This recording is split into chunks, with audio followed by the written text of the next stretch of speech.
Live your life, everyone. Live every moment.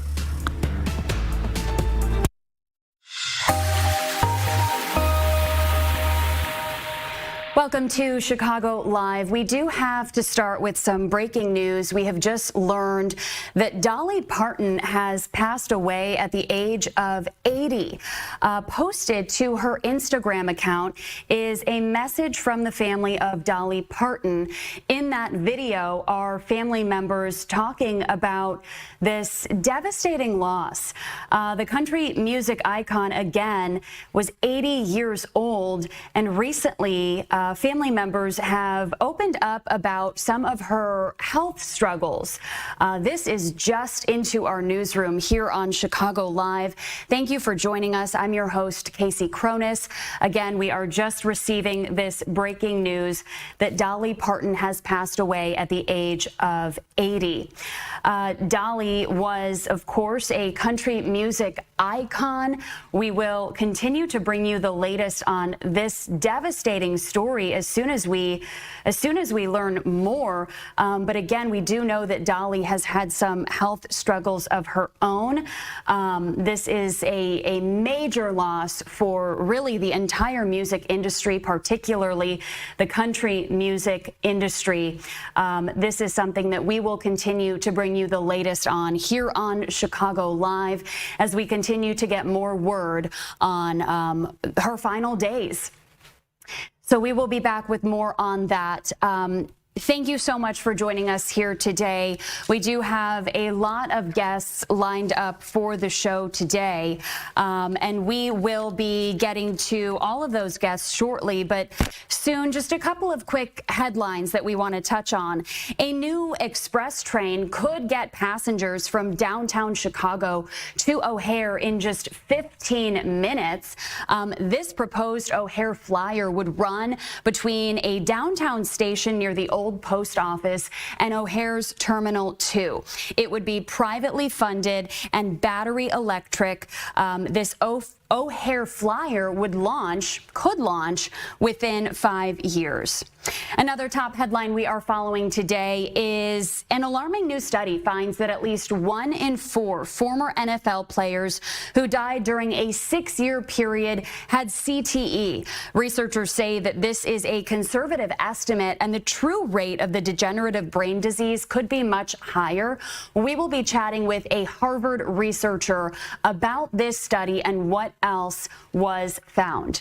Okay, as we did mention, Dolly Parton has passed away at the age of 80. If there is a press conference on that, we will bring you out to that, but we will continue on with Chicago Live.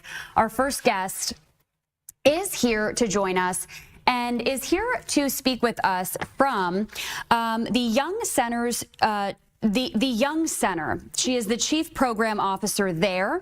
And this comes after Casey Musgraves has been facing some backlash following at a recent tour performance. She asked fans to donate to an immigrant children's rights group.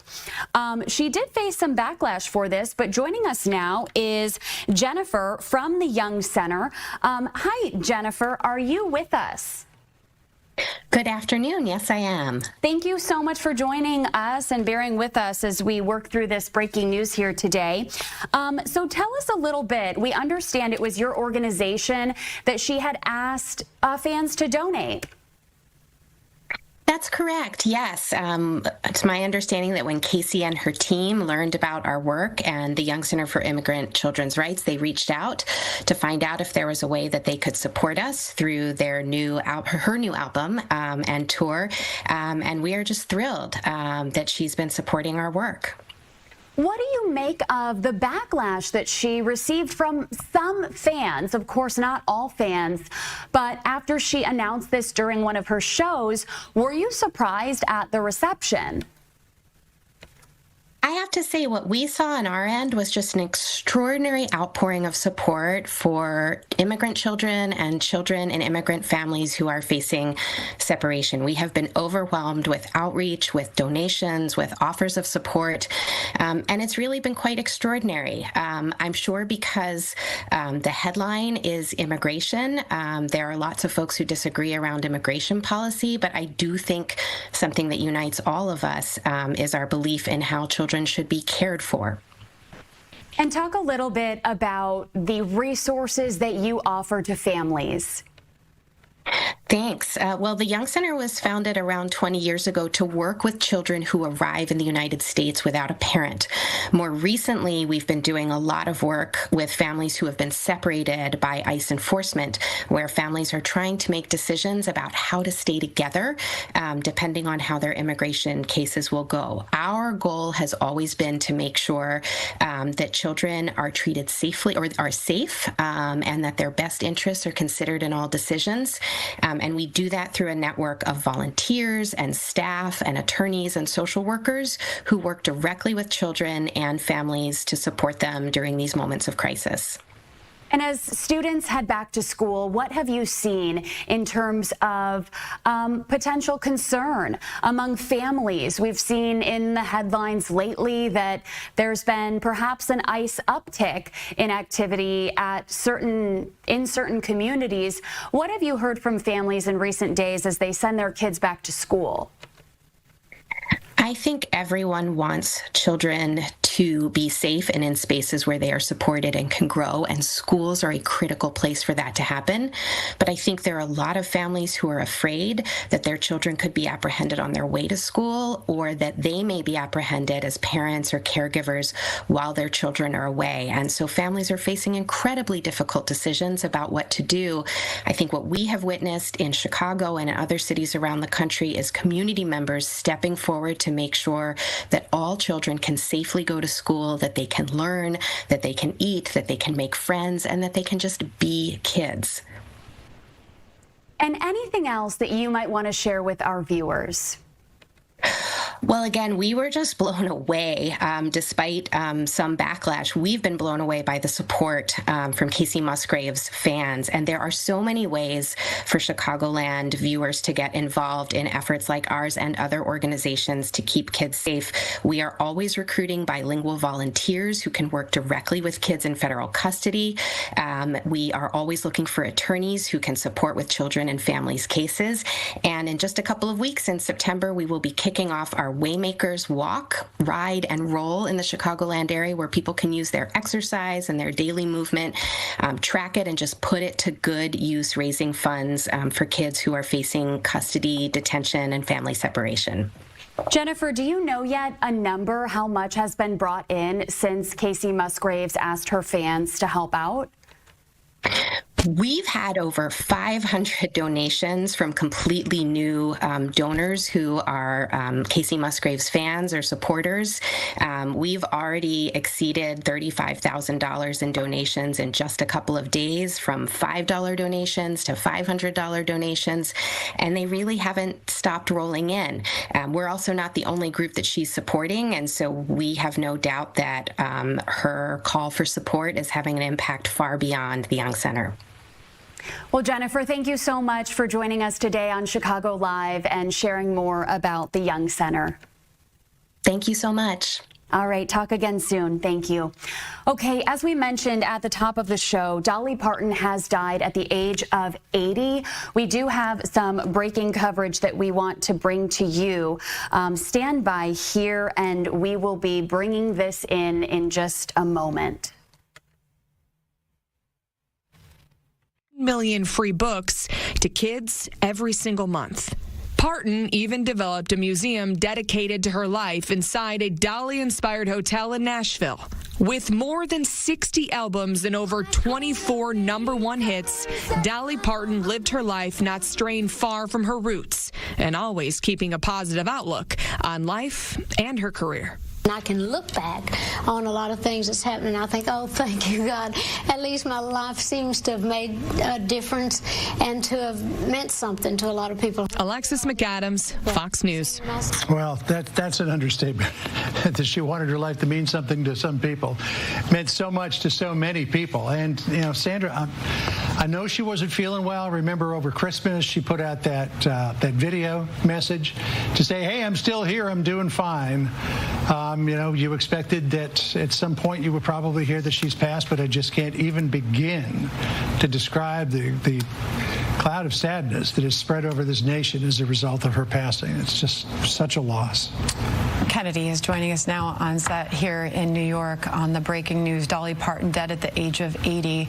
Kennedy, I want to get your thoughts right away as the world takes in this news. No, just an absolute legend. And she said 4 days ago, according to People, she still had so much that she wanted to achieve. And, you know, what an incredible ball of energy. Every decade of her life, you know, somehow her grace and her talent seemed to exceed the last one. And the number of people who were touched by her music, you know, 100 million records sold. Beyonce covered, you know, we were just listening to Jolene. Beyonce covered Jolene on Cowboy Carter 2 years ago when she released that album. White Stripes covered Jolene. And, you know, we forget Islands in the Stream with Kenny Rogers, like these iconic duets and songs. And, you know, she was the songwriter. And a lot of people think that Whitney Houston was the one who authored I Will Always Love You. It was Dolly Parton.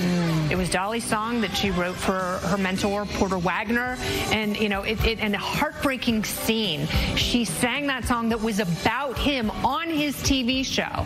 And it just gives you chills to this day. It has so much more meaning now because not only will we always love her, but that is a song that is so endemic and imprinted on culture. And, you know, so you wonder, someone like that who already wrote the iconic song and performed it so beautifully and sung it with so much heart, how did she feel about Whitney Houston's cover? She absolutely loved it. Like, that is the gracious person that she was. And that is why her infectious spirit, it touched so many lives, songwriters and fans. And you know, people are without words today because she's one of those people that touched us so deeply. We just assumed we had more time because she has shown so brightly so recently. And John, watching her on stage in all of these clips, her energy was unmatched. Oh, there's no question about that. She was always just an incredible ball of energy. Even when singing a ballad, you could just, she had so much fire inside her heart and so much passion for music. You know, Kennedy, you were mentioning, you know, duets that she'd done with Kenny Rogers and the fact that Beyonce covered Jolene. Well, one of my favorite albums that Dolly did was the Rockstar series, where she did duets with people like Paul McCartney and Ringo Starr, Ann Wilson from Heart. She did a version of Open Arms with Steve Perry. She even teamed up with Rob Halford, Nikki Sixx, and John 5 for a heavy rock song, and Joan Jett for a version of I Hate Myself for Loving You.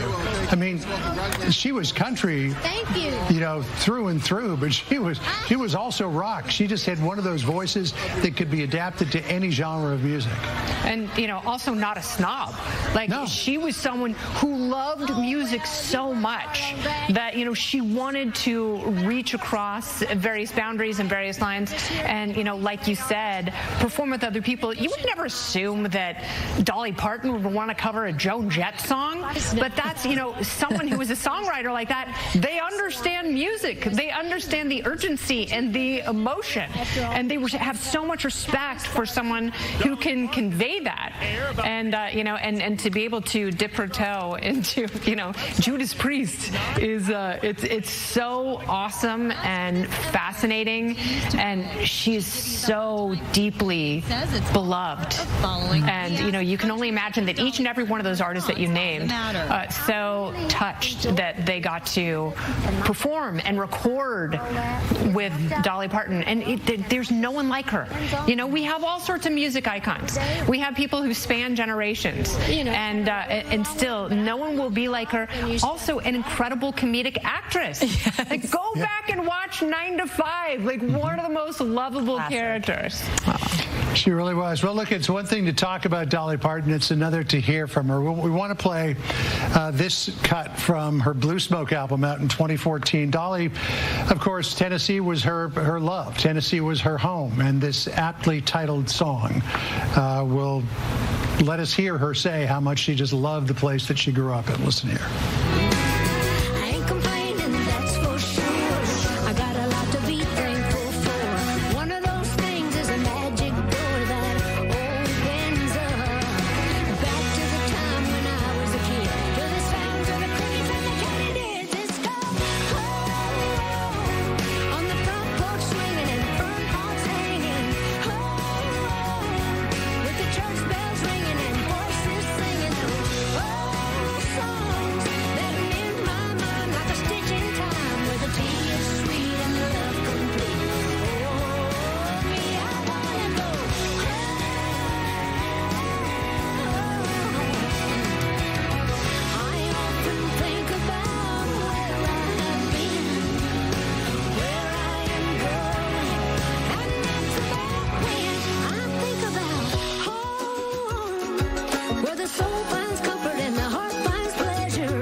It's just such classic Dolly Parton, a wink in her eye and a smile on her face. And one of the things that I love most about Dolly Parton, Sandra and Kennedy, is that, a lot of musicians use music to get out of their circumstance. I mean, if you want to think about a band like Def Leppard, right? They used music to get out of the steel town of Sheffield. They did not want to go down that road of working in the steel mills. And so they, left Sheffield and they never looked back. Dolly Parton always was never far from the holler, as she said, where she grew up, and so much of her music really kind of revolves around the center of gravity of growing up in small town Tennessee. All right, you were just listening in to some live coverage on the death of Dolly Parton, who passed away at the age of 80. We will have more on this when we come back, but for now we are going to take a quick break.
Welcome back to Chicago Live. We do want to bring in our next guest, who is here to discuss an alarming new study that has found at least 1 in 4 former NFL players who died during a 6-year period had CTE. Researchers say this is a conservative estimate. Our next guest joining us is Dr. Daniel Daneshvar, the chair of the Department of Physical Medicine and Rehabilitation at Harvard University. Hi, doctor. Thank you so much for joining us. So just to begin, tell us a little bit about this study. How long was it in the making? So this study actually started in 2008 and was part of my dissertation for my PhD in 2013. So it's been quite some time that we've been working on it. Absolutely. And walk us through what you found. The statistics that were revealed in this study are really alarming. Yeah, well, so we've known for a while that people who get repeated hits to the head are at risk of developing problems later in life, but we haven't been able to figure out exactly how common that is. And so for this study, what we did is we looked at every NFL player who played in even a single game and used that to estimate how common this disease process was. And for the minimum range, where we found at least 25% of NFL players have this disease process, we assumed that everybody whose brain wasn't studied by us was completely normal. For the upper boundary, we assumed that everybody whose brain wasn't determined to be clean by us was completely abnormal. And and that was 98%. So the true range is somewhere between that 25% and the 98%. And what was your first reaction to the results of this study? Did this surprise you? Yeah, well, for context, less than 1% of the general population is getting this disease. And so to find that at the very minimum, 25% of NFL players are dying with this disease process, that was surprising. And to the viewers at home, explain what CTE is. We've heard about it for several years now. We have an idea of what it is. But talk about what actually happens in the brain in individuals with CTE. So CTE is a neurodegenerative disease. So to put it in a class of other diseases like Alzheimer's disease or Parkinson's disease, it's a disease process that results in damage to the actual brain cells and the ability of the brain to conduct information from part to part. And so when that happens, the brain's not working the way it's supposed to, and you have problems with thinking, memory, potentially issues with behavior and mood, including anxiety and depression. These are the things that we see most commonly in individuals with this disease process. But the important thing is that, unfortunately, this disease is progressive. So it gets worse as time goes on. And what are some of the initial signs of CTE, particularly in younger players? Yeah. Well, most often in young individuals, what we see when they pass away with CTE is those initial changes in thinking, memory, and concentration. But the important thing to note is that many of these subtle changes are treatable. And so, in fact, in my clinic, in my practice, I treat many NFL players and former NFL players that are having some concerns. And when given the proper treatment and evaluation, these players, their symptoms are able to get better. And what do you hope comes from this study? And what has the reception been like since it was published? Yeah. Well, the biggest hope I have for this study is that we begin to move past just understanding CTE towards how we can treat it and ultimately how we can cure this disease for the many individuals who are unfortunately experiencing it now. Now, in terms of the reception, I think the reception has been sobering. People have been understandably concerned when they see just how prevalent this disease process is.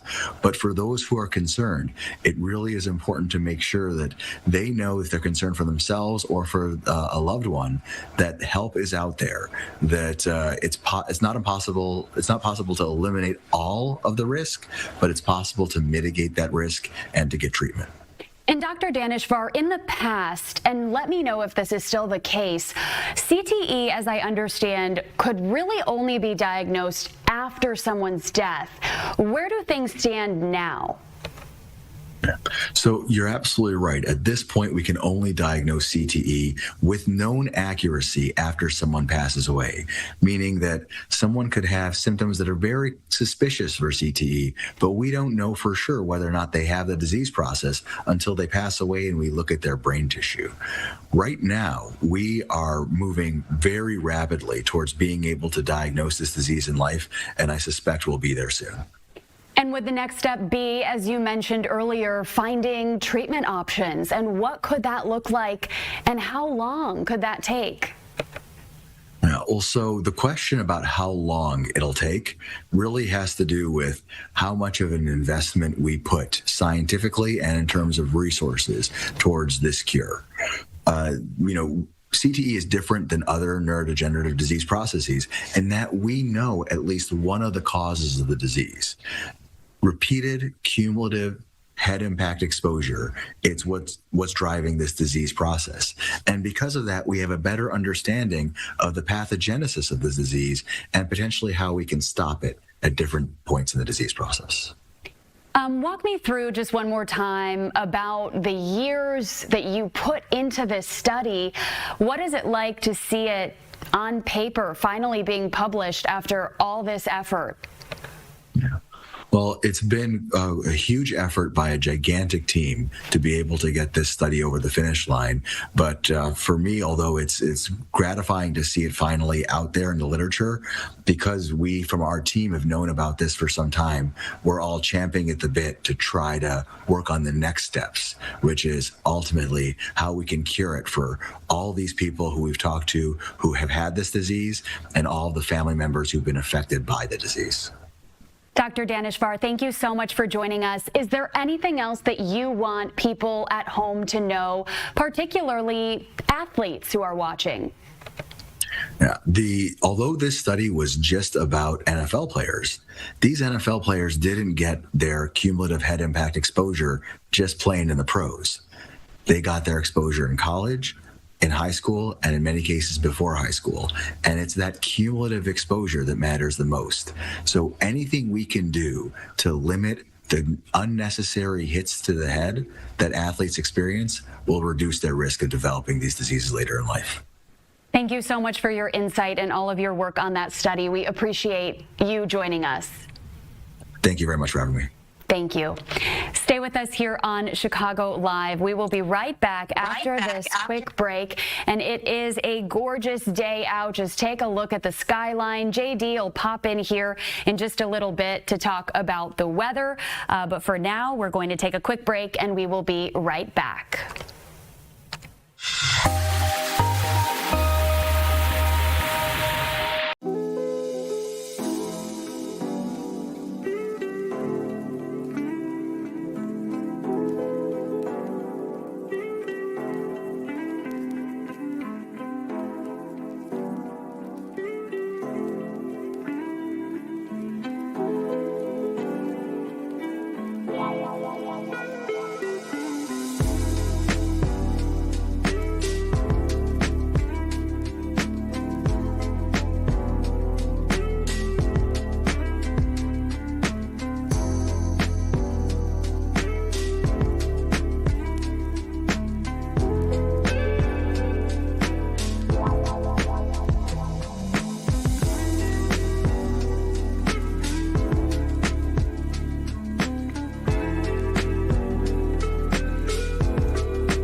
Welcome back to Chicago Live. Before we introduce our next guest, I do just want to recap the breaking news that we learned at the top of this hour. Dolly Parton has passed away at the age of 80. She has sold 100 million records worldwide. Her nephew posted on her Instagram account earlier today announcing that she passed away. He said that she had asked him to do this years ago, and it was a huge honor when she asked, and the moment being here now almost was surreal. He talks about how the video that he posted comes with pride and sadness, and he tells us that he was on the road with Dolly for a time as a kid in the 1980s. You can see that video on Dolly Parton's Instagram account. Again, you'll hear from Brian Seaver, her nephew. He did also mention that she wants to be laid to rest in a plush bed of cotton after all the years that she spent wearing heavy rhinestones. Really sad day for the music industry, but a celebration of all of her accomplishments as well. All right, switching gears now, we do want to bring in our next guest to talk about pelvic floor dysfunction. We want to introduce now, oops, so sorry here, Dr. Tenny Brown, who is joining us from Northwestern. Are you with us? I am. How are you? Hi, thank you so much for being here. I'm great. We really appreciate your time. Dr. Brown, tell us a little bit about what you have found. An estimated 1 in 3 women experience bladder control issues. Walk us through this. Okay, so bladder control issues, urinary incontinence, inability to hold your urine is extremely common. It affects about 1 in 3 women, and we know that the prevalence, so how common it is, increases with age. But what we also know is that about 25% of people will seek care. So that means there's about 75% of people who are just living with this, and it could be because someone has told them that it's normal, but we think that's unacceptable. Yeah. And have you seen an increase in this over the years? People coming forward, speaking a little bit more comfortably about what they're going through? And perhaps has that helped doctors kind of get to the bottom of this? I do think that things are changing. I think that there are different avenues to actually talk about this publicly, whether that's social media, things like this being on the news is like a huge milestone. 10 years ago, maybe this is something we weren't talking about publicly. So I think that it does help individuals who have this condition feel like, hey, maybe this isn't normal and maybe this isn't something that I just have to live with. And we have such incredible treatment options. I think that now that folks are more comfortable with sharing with their doctors, but also on the medical side, doctors actually asking individuals, hey, is this something that you experience? We are getting more women treated. And Dr. Brown, talk to our viewers at home about what is normal when it comes to bladder control issues. Not being able to control your bladder is not normal. I think there's a huge misconception that because something is common, it means that it's normal. It's not normal. If you cough, laugh, sneeze, and pee flies out, that is not normal.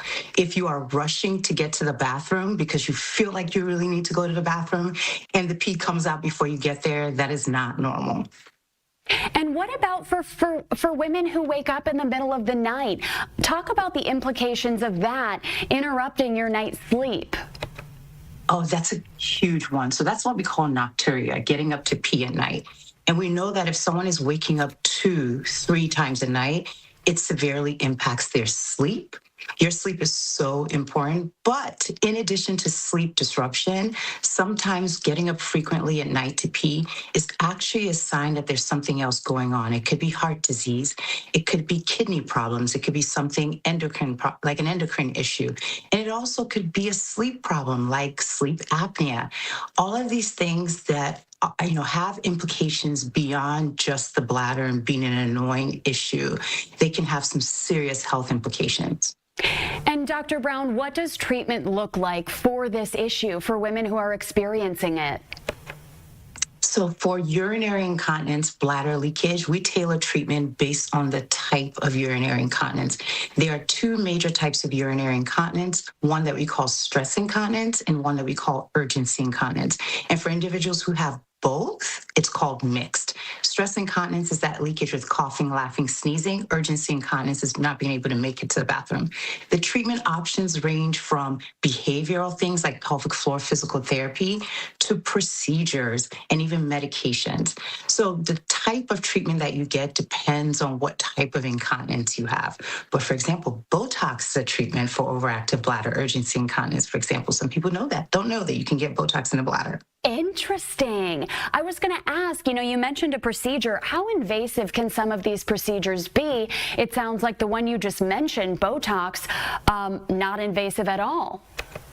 Yeah, so interestingly, all of our treatments are what we call minimally invasive in terms of the procedures. And so for all of the procedures that you can get for urinary incontinence, you get to go home on the same day. So let's take stress incontinence, for example, leaking pee with coughing, laughing, sneezing. The procedures that we perform for this are either called urethral bulking or something called a sling. These are less than 20-minute procedures. You go home on the same day, minimal downtime, and very, very, very tiny incisions with the sling, for example. And what do you want those watching at home to know, perhaps about some common misconceptions? Yeah, I think I harp, and I've been saying this since this segment started, because it's common doesn't mean that it is normal, and you don't have to live with this. I work in a field where our number one goal is to get you to experience the best quality of life that you can, and urinary incontinence, bladder leakage, absolutely gets in the way of being able to do everything that you want to do in the way that you want to do it. So I would say, please bring this up to your doctors. They are specialists like myself who can give you a range of options to get you feeling your best. And Dr. Brown, you mentioned too, perhaps some physical therapy. Is there anything that women can do at home to help prevent this before it begins? Yes, so the world of prevention is something that we're still learning more about, but what you can do for prevention is being kind to your pelvic floor and minimizing your risk factors, right? We can't control it. So for example, people don't realize that constipation is one of the things that puts an incredible amount of strain on your pelvic floor, which are the group of muscles that support the bladder and the rectum and your organs. So avoiding constipation and being aggressive about not being constipated is it's actually taking a step towards preventing pelvic floor disorders. That's just one thing that you can do at home, for example. Thank you so much for your insight and for shedding light on this topic that so many people experience. Dr. Tenny Brown, is there anything else that you would like to share? I'm so excited that you did this segment. This is something that a lot of women are not comfortable talking about. So kudos to actually highlighting this very common but shameful topic. Oh, thank you so much. And no one should be ashamed to go to their doctor and bring this issue up. What would your message be to women at home who are listening, who maybe feel like there's an issue, but they just haven't been able to muster up the courage to bring it up to their provider yet? We want to hear from you. It is our job to figure this out. You don't have to decide or figure out if it's a big enough issue. Bring it up to your doctor, and then we can work together to figure out if this is something that you want to get treated, that needs to be treated, as well as the options. Thank you so much, Dr. Tenny Brown from Northwestern Medicine. We appreciate you. Thank you so much for having me. Thank you. We'll talk again soon. All right, stay with us here on Chicago Live. We will be right back after this quick break.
Welcome back to Chicago Live. We are looking now at a live picture of Dolly Parton's star on the Hollywood Walk of Fame.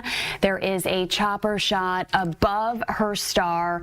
As you can see, there are some news crews that are out there, and a lot of visitors, I'm sure, will be flocking to her star to take a picture of it or pictures with it. As we brought to you at the top of the hour, Dolly Parton has died at the age of 80. Her nephew posting a video to her Instagram page saying that Dolly had asked him years ago to be the one to record this video and announce her death when the time came. He said the video comes with great pride to be asked to do this, but also great sadness. He went on to say that he toured with his Aunt Dolly when he was a kid in the 1980s. Again, if you're just joining us, you're taking a live look at the Hollywood Walk of Fame where Dolly Parton's star is. You could see some media crews out, but we feel that as news of this spreads, certainly there will be a lot of visitors flocking to her star to take pictures of it, to take pictures with it. Stay with us here on Chicago Live. Let me just check in here. Do we have our next guest ready, or should we head out to the Lindsay Clancy trial perhaps? Okay, let's take a look out at the Lindsay Clancy trial. As we have been reporting to you for the last several weeks, this has been underway for a few weeks now. Let's take a quick listen in and see where things stand on the trial now.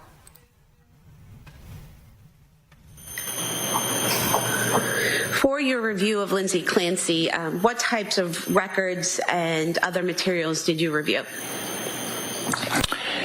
Well, they were extensive. They involved significant medical records, not just the psychiatric records, outpatient and inpatient, but also medical records. Certainly the hospital records from McLean, the hospital records from Tewksbury, but also emergency department visits at South Shore and Mass General Hospital. So a significant body of medical and mental health records, both inpatient and outpatient.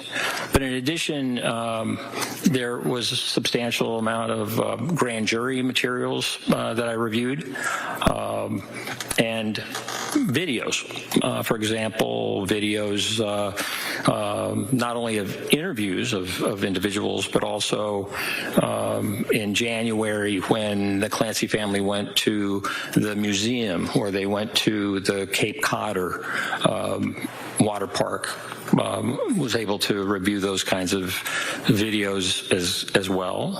I also received the reports from both the government, but also the defense, and so those experts who were retained, I had an opportunity to review those. I mean, the list of materials is very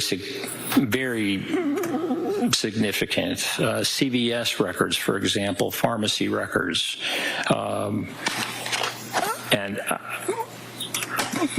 law enforcement records, for example, the police reports and things like that from that day, 24 January 2023, in which the event occurred.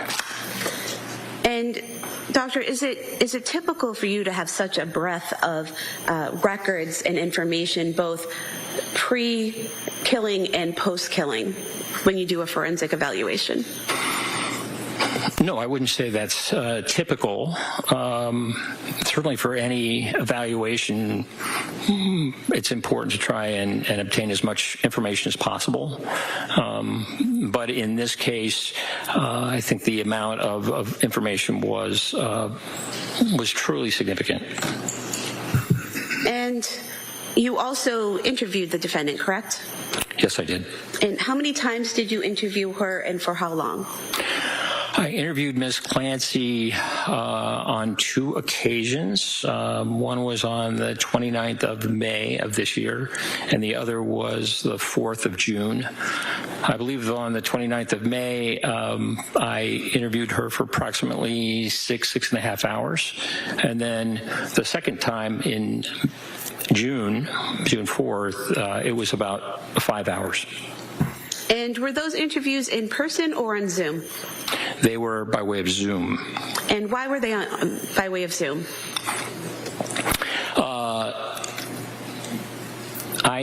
For personal reasons, I was unable to travel at that time, and so I requested the ability to have an interview by way of a Zoom video platform, and that was approved. And did you find that doing the interviews by Zoom inhibited your ability to evaluate Ms. Clancy in any way? Well, I think there are always limitations when one is not physically present, when one is seeing someone in a video setting. Sometimes it takes longer to be able to get information and establish rapport. Other limitations are just having an opportunity to see the environment, that the individual is in. I have done evaluations in the past using a Zoom format. There are certainly advantages to being in person. Did you, in your interviews with Ms. Clancy, have any difficulties having her answer questions or establishing a rapport with her? No. You were just listening in to the murder trial of Lindsay Clancy. Stay with us here on Chicago Live. We'll be right back.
back to Chicago Live.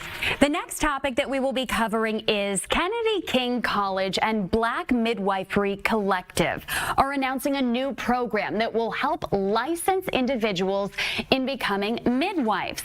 We want to introduce now our next guest, Dr. Katanya Webb-Walker, the president of Midwifery Schools Chicago. Hi, doctor. Thanks for being here.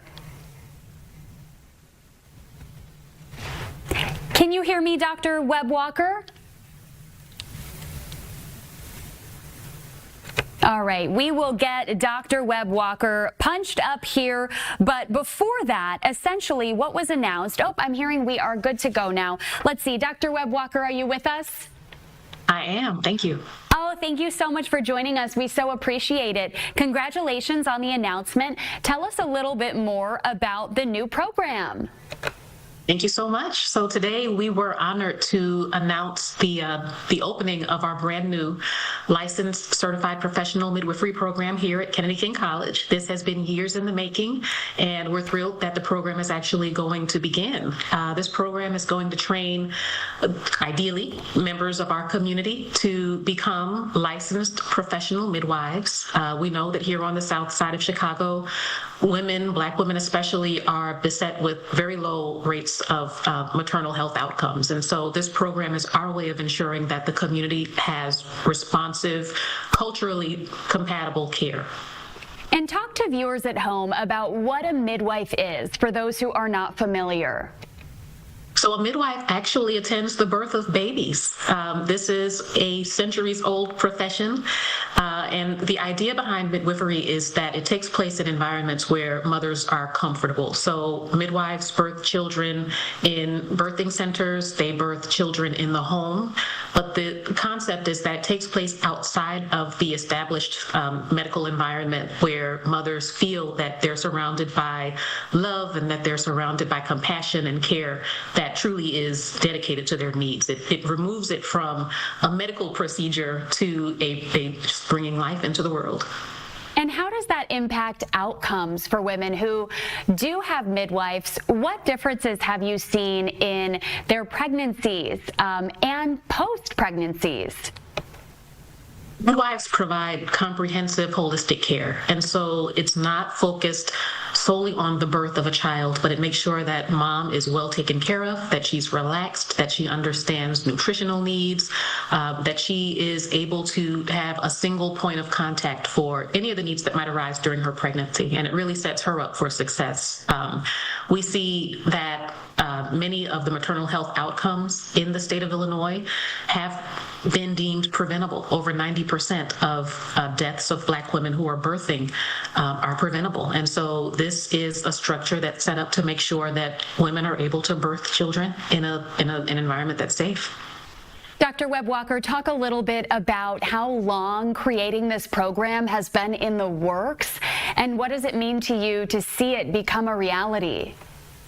It's been a long time coming. I've been at Kennedy King College for 4 years, and this program was just a seed of an idea when I sat in this seat 4 years ago, and it's taken us time because we wanted to make sure that everything was done well. We wanted all of the T's crossed and the I's dotted. There are state and federal approvals that we needed to get, and we've been able to secure those. But we really wanted to move slowly so that we can ensure that the program is of high quality, that we've been able to partner with birth centers and home-based midwives across the region, and to do everything in our power to make sure that the program stands up in a way that maintains federal financial aid eligibility, that our students are safe, and that our students have the best educational outcomes possible. Talk a little bit about how students can get involved. When does the program officially launch? So our program officially launches in the spring semester, which is January 2027. Applications went live yesterday, so if prospective students visit our website, ccc.edu, and click that Start Application button, they will walk themselves through the process. And what does the program entail? How rigorous is it, and what are the classes like? Sure. This is a 2-year associate degree program. So it's carried out over the course of 6 semesters. It runs fall, spring, summer, so it's nonstop, it's continuous. And there's a combination of didactic learning, so what takes place in the classroom. We have simulation lab experiences, so those are going to be carried out in our simulation lab, which really approximates a home-based birthing environment. So there's a kitchen, there's a bedroom, there's a bathroom. We also have exam rooms, and there also is a very critical clinical component. So students will complete a practicum just about every semester of enrollment, and this is very time-consuming. So our students can expect to be in practical experiences up to 25 hours a week. They will be on call 24/7 because babies, we don't get to decide when babies come. They come when they're ready. So a student could very well expect a phone call at 11 o'clock at night, have to pack up, hop in the car, and go to where the action is happening. What has the reception been like among students, but also among other faculty members to see this program launch? It's been amazing. We have a wonderful faculty in the biological sciences, which is where this program is housed. Not just faculty, but the administration. We have elected officials who really have been staunch supporters of the program and making sure that the associated legislation has been able to pass through. We've got community-based birthing centers who have partnered with us. It really, this is a prime example of it taking a village to make things happen. And is there anything else that you want our viewers to know about this exciting new launch? I want people to look at the program. I want all of our prospective students to know that the entire idea behind this was to make sure that it's accessible, it's geographically accessible to students across the south side of Chicago. We really want to make sure that there is opportunity for students who might have been left behind in this profession to take advantage now that it is financial aid eligible. They're not necessarily paying out of pocket. They're not forced to go to for-profit educational institutions, but this really is the great equalizer, and City Colleges is thrilled to be the home of this program. Oh, Dr. Katanya Webb-Walker, thank you for being with us. Thank you so much. All right, talk again soon. As she mentioned, applications for this new program just launched yesterday and will be open through mid-October. The program taking place at Kennedy King College to train individuals in becoming certified midwives. Stay with us here on Chicago Live. We will be right back after this break. Before I let you go, a live look at the bean. It is a gorgeous day out there. Stay with us. We will be right back.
Welcome back to Chicago Live. Our next topic is a fun one. We are excited to introduce our friend Belinda Chang, who is joining us to talk about wine education and the benefits that it could have in the business world. Hi, Belinda. Thank you so much for being with us. Hi, thanks for having me today. Thanks for staying inside on this beautiful day to chat. I know, it really is such a gorgeous day. I wish we could have taken this chat outside. So just to start, tell us a little bit, and by the way, to our viewers, but Belinda Chang is a James Beard Award-winning sommelier. I just want to mention that. Belinda, tell us a little bit about what you've been up to lately, what you've been working on. Well, I've been in the restaurant business for over 30 years now. One of my big jobs was back in the day at Charlie Trotter's as the wine director of that giant wine cellar. And since then, I've worked coast to coast. I've opened 14 different restaurants in a dozen plus cities. And after opening and getting Maple and Ash, that big steakhouse in the Gold Coast, up and running, after 2 years with that team, I decided for the very first time to start my business. So I'm a small business owner, bootstrapped, and I create luxury experiences in mostly C-suite environments for a lot of big companies. And there are things like this that are live streamed, and of course, experiences that are in person as well. So I was really delighted when the Wall Street Journal reached out to chat with me about this new way to level up your business skills and acumen and success. Well, Belinda, you have arguably one of the most fun and exciting jobs, and it's awesome that you get to travel from restaurant to restaurant and constantly work with new teams. Talk a little bit more about that Wall Street Journal article and the topic of it, which is wine education and the benefits that it could have in the business world. Yeah, well, who knew that I could have a home office that looks like this, that probably has maybe more booze and types of drinks than I ever had in some of the smaller restaurants that I oversaw the service and beverage programs for. But I was really happy to hear from a journalist from the Wall Street Journal. This is, I mean, I feel like it's a little known secret, maybe new to someone that's a little younger, maybe somebody who's getting into business school or exiting business school or starting law school or finishing law school and starting sort of at their first position in the professional world. I think what's always been very clear to me, and probably to the sommeliers that work all over the world and who witnessed so much business engagement and client entertainment and client acquisition, so much of this happens, well, I mean, almost all of it happens around some kind of food and some kind of drink. Is there any kind of meeting where you're not providing these two things? And I think that some of the people in the world that have been most successful at what they do have realized that to have some sort of expertise in these two things, whether it's in wine or in cocktails, or to, you know, sort of broaden it a little bit in how to entertain in a restaurant or at home or really anywhere, is an amazing, what they called it in the article, flex. Yes, it's true. It is a flex. And where do you suggest people start if they are going to be going to an important business dinner and they are asked to pick a bottle of wine? What do you teach people on how to get comfortable with just knowing basic differences between the bottles that are on any given menu? It's a fantastic question, and I get asked this all the time. And in fact, especially some of my younger clients and younger friends, I get sort of 911 texts as they're sitting in front of the wine list. You know, what should I do, Belinda? It's an 800-page wine list. I'm in crisis right now, and I feel like I'm going to win or lose this piece of business based on my choice. I think there are a couple things that have to kind of happen before you get to that seat to make you successful in that moment. A few things are, you know, grab a book, right? I mean, or find a website that specializes in what you want to be great at, whether it's a cocktail website or a wine book or a food book. I mean, this is going to help you have a great grounding in the basics, so it's not just a total shock when you're faced with all of these menus that you're now going to have to choose from in order to impress. I think the other thing is to find some trusted advisors. So this could be at your local wine shop. This could be at the grocery store that has a great wine program. I buy a lot of wine at Mariano's. You know, this could also be the sommelier or the manager in your favorite restaurant that does the buying. You know, make friends with that person. Chat with the bartender about what they specialize. If you know that you're going to be having a really important dinner in the next few days at this place, you know, find out what the place is about, find some of the stories about the cocktails or the drinks or the food, so that you can be the expert when you're making those choices in front of your clients, in front of your boss, in front of the important people that you're now hosting and entertaining. I think all of this is so much about the details, and like so many things, is about being great at storytelling. You know, maybe through your choices you get to share a bit about you. You get to share how you found this new cocktail, how you visited this winery, how you met this winemaker, or how the story of this thing that's about to be poured or served applies to you and your life, and how great you would be to do business with. That is such a great tip. Do your research and essentially just do your best to act like you know what you're talking about, but also to have that story is such great advice. Belinda, what is your favorite winery that you've visited anywhere in the world? Can you share with our viewers? I know that's probably a tough question.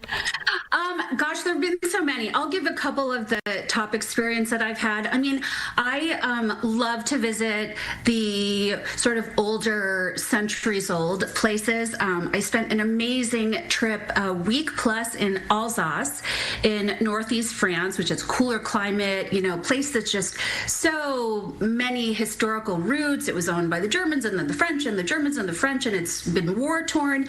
But these are families that have owned wineries since the 1600s. You know, we're on the 10th, 11th, 12th generation. So, I mean, think about the storytelling that's happening here. You're just sitting in front of a giant barrel and you're being told about all of the centuries and all of the legend and lore about the wines. I mean, I feel like you can really sort of, this is a little known sommelier trick. I feel like you can convince people that a wine is delicious just by sharing such a powerful, meaningful, and personal story. I've definitely served wines to people that say, for instance, gosh, I hate Riesling. But then I tell them this amazing story of this family that has lived in this small plot of land for years and years and years and has been making this Riesling from Alsace for centuries. And then all of a sudden, you know, a glimmer, a little speck of light, and maybe delight and joy can ensue. So I think it's just any place that has a lot of great story, and I get to meet the people with the dirt under their fingernails,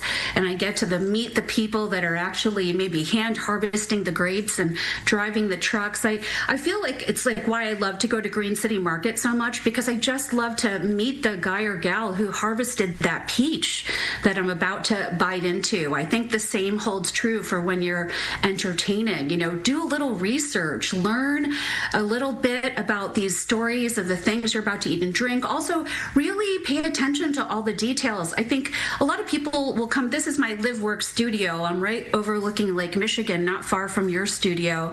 And people always say like, wow, you have sort of really fun style, and, you know, wow, it's so neat that you have all these things in your place. I'm like, you know, everything here has a great story. These wines are all made by people that I know. These books include stories that I've included or I've been a part of. You know, just really think about every part and every moment that you're going to get with this client or potential customer or with your boss, and take advantage of that to tell the story you want to tell. Oh my gosh, you're bringing me right in, Belinda.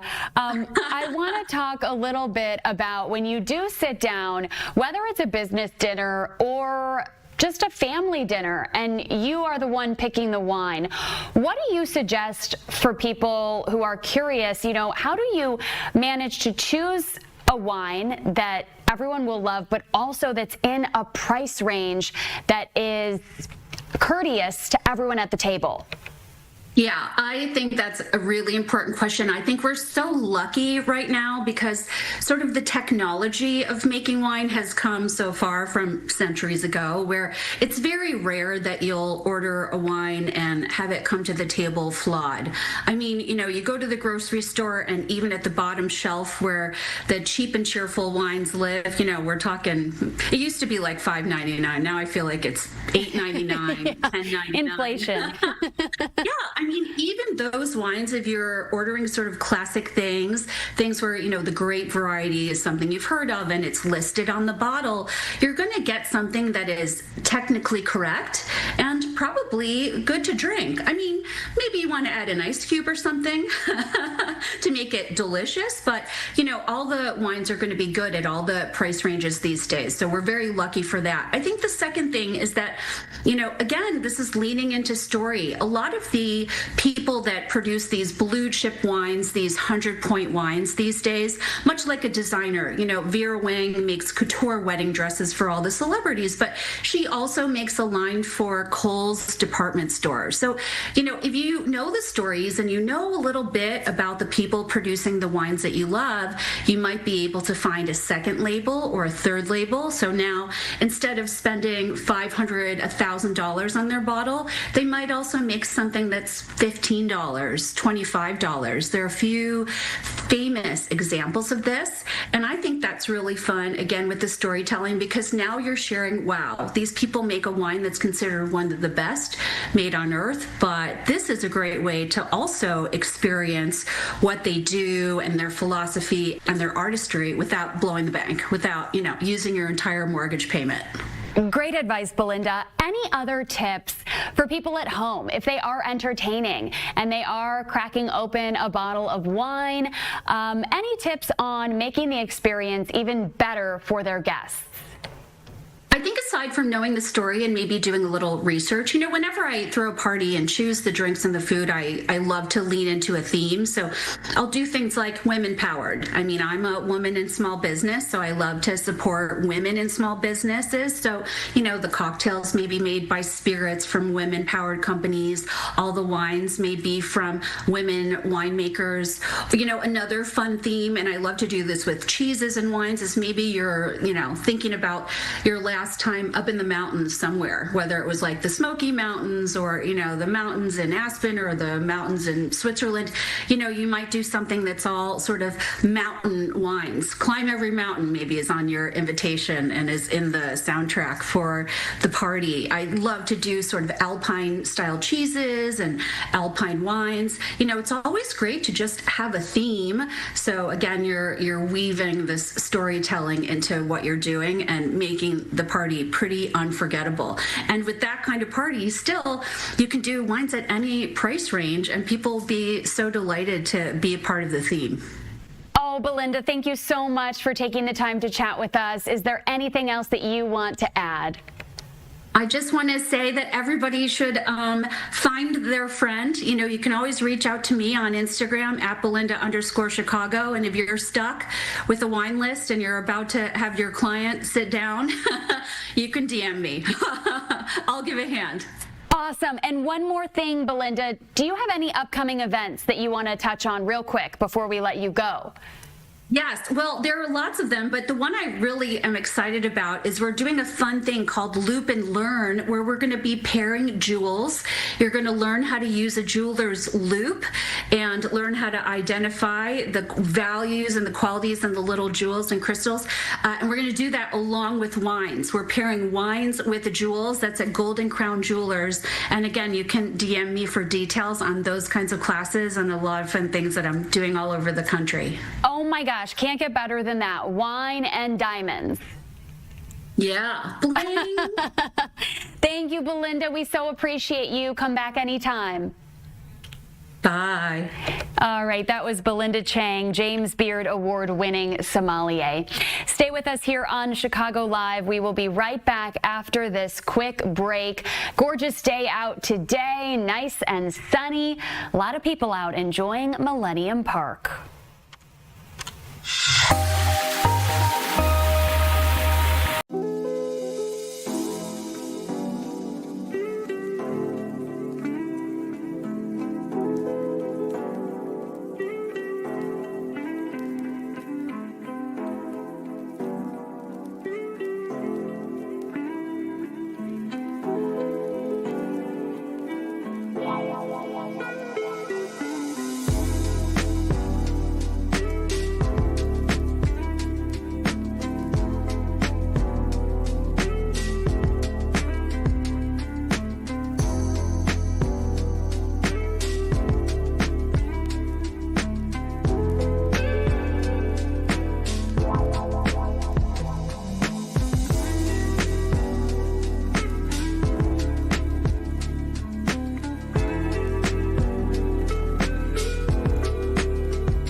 Welcome back to Chicago Live. This next story is a fascinating one.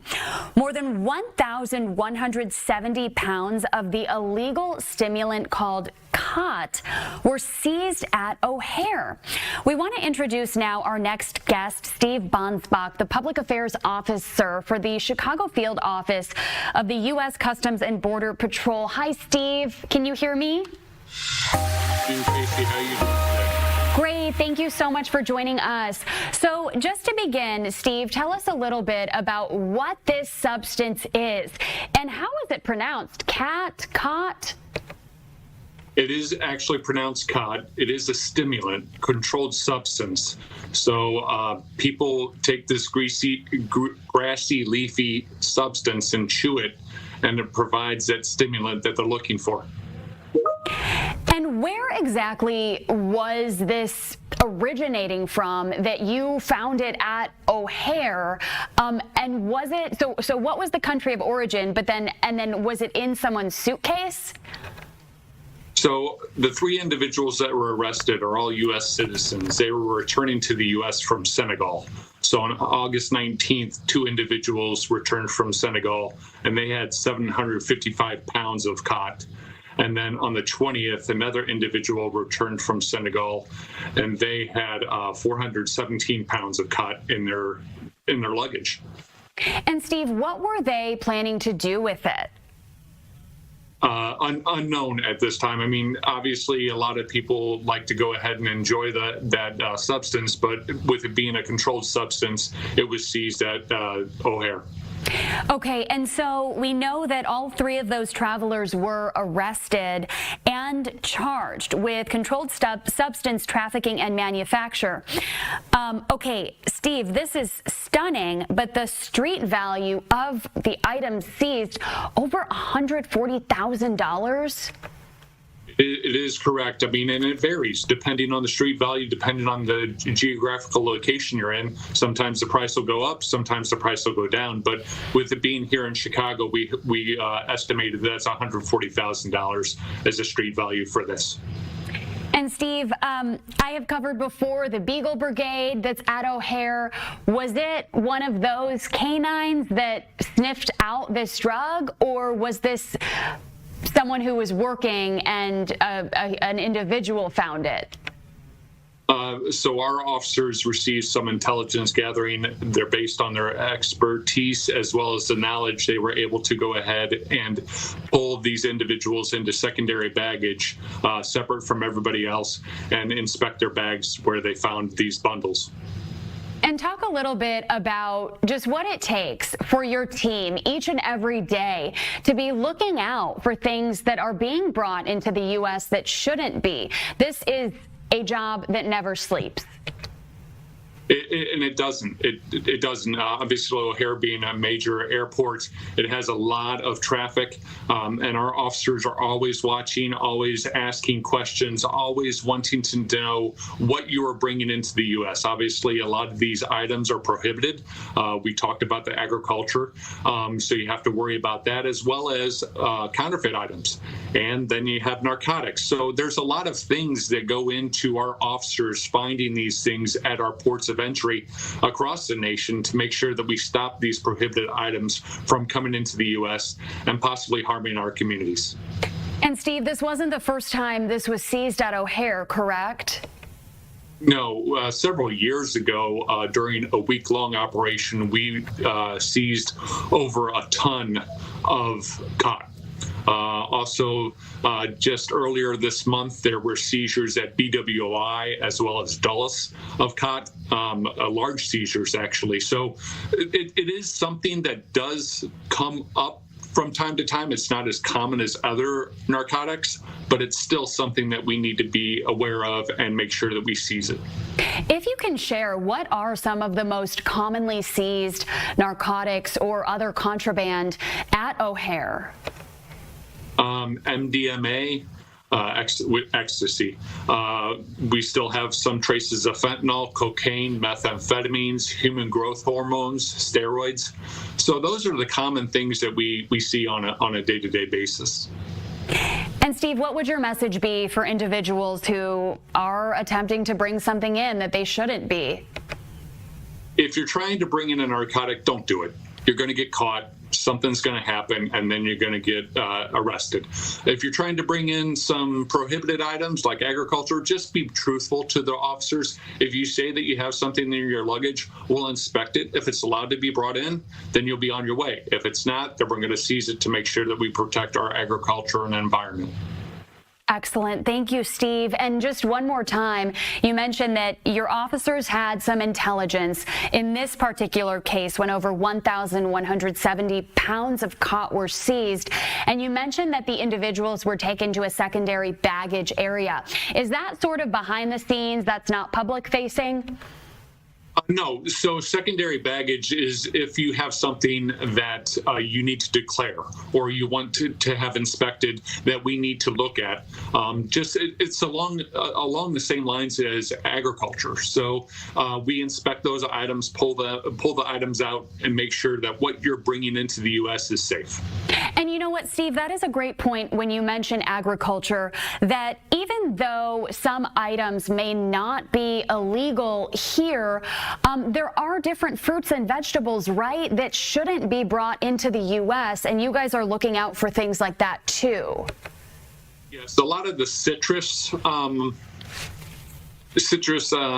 product, meats, sausage, beef. Don't bring in leaves. They have insects. Other grains, rice is common.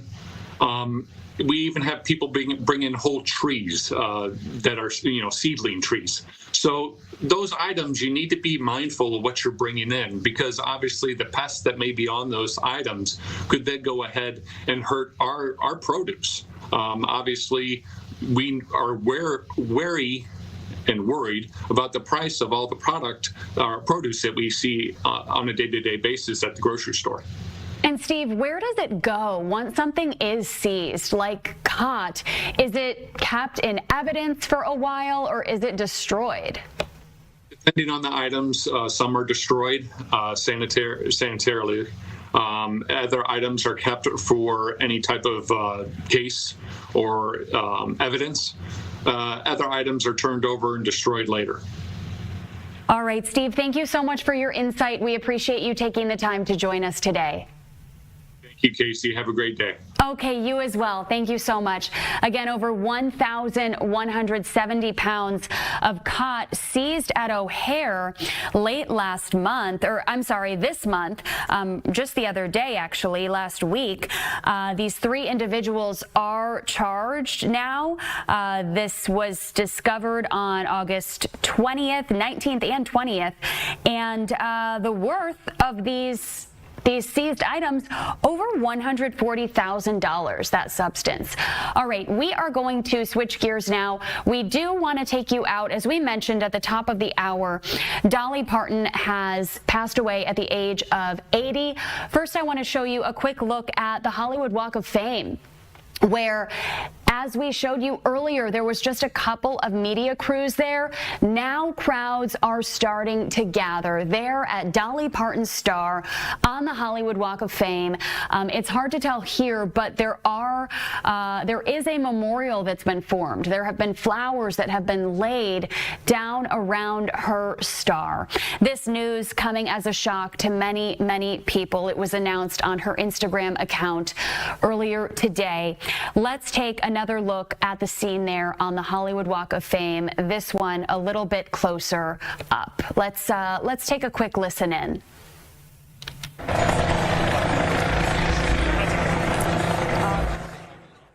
Now, but we do have a crew there that is interviewing some folks at the star. If we see one popping up, we will bring that to you. But again, here is another shot at what you're looking at, the Hollywood Walk of Fame, where Dolly's star is.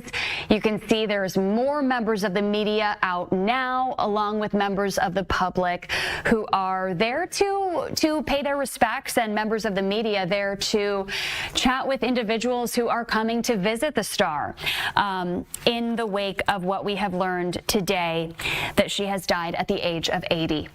Okay, stay with us here on Chicago Live. We're going to take a quick break, and we still have an hour and a half together before we turn things over to the news at 4.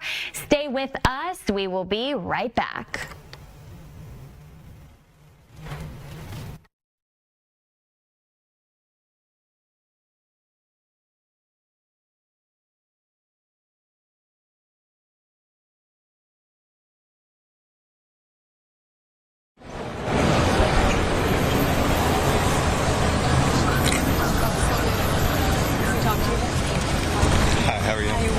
Today, and I saw you brought your little one. I mean, we're big Dolly fans, from her music to her movies. She's a great songwriter, a great person overall.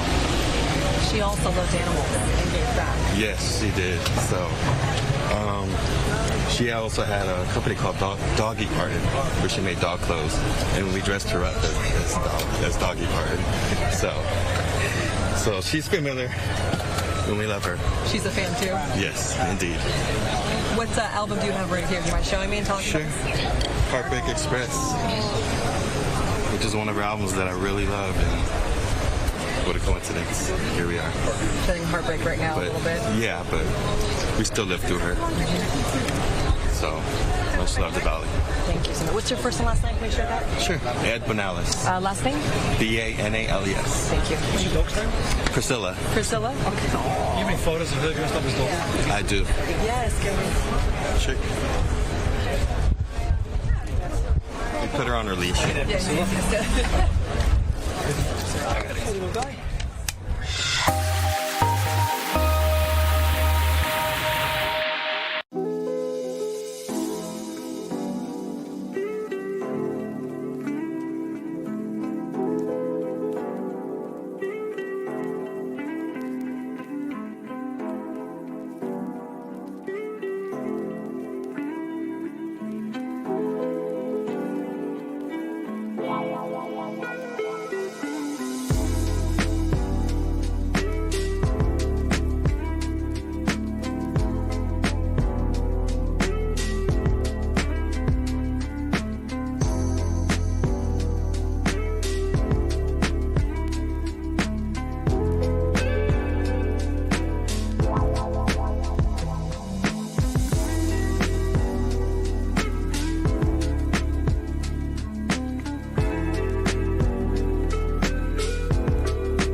Welcome back to Chicago Live. The time is now 2:31. We want to bring you back out to the murder trial of Lindsay Clancy in Plymouth County, Massachusetts. This trial is underway, as it has been for several weeks now. She is on trial for the murder of her 3 young children. Back in 2023, her defense arguing that she was in a state of postpartum psychosis at the time and should not be held criminally responsible. Let's listen in. Which was suggested for Cora's constipation. They had had an appointment that morning in pediatrics, and this was suggested that the Miralax and CVS was something that Ms. Clancy looked into sometime after 4 o'clock, but not long after 4 o'clock, and well before she contacted her husband.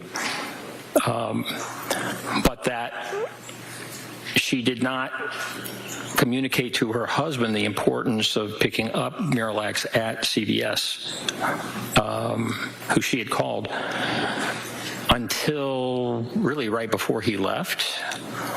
So he had planned on going to 3B, driving to 3B, almost 6 miles, to get the takeout. And then she also added on that other errand right before he left. And so was it significant to you that she had researched the Miralax and looked into CVS an hour before, but just added that that part of the errand on right before her husband left? Yes. And why? Well, it lengthened the trip. It added one extra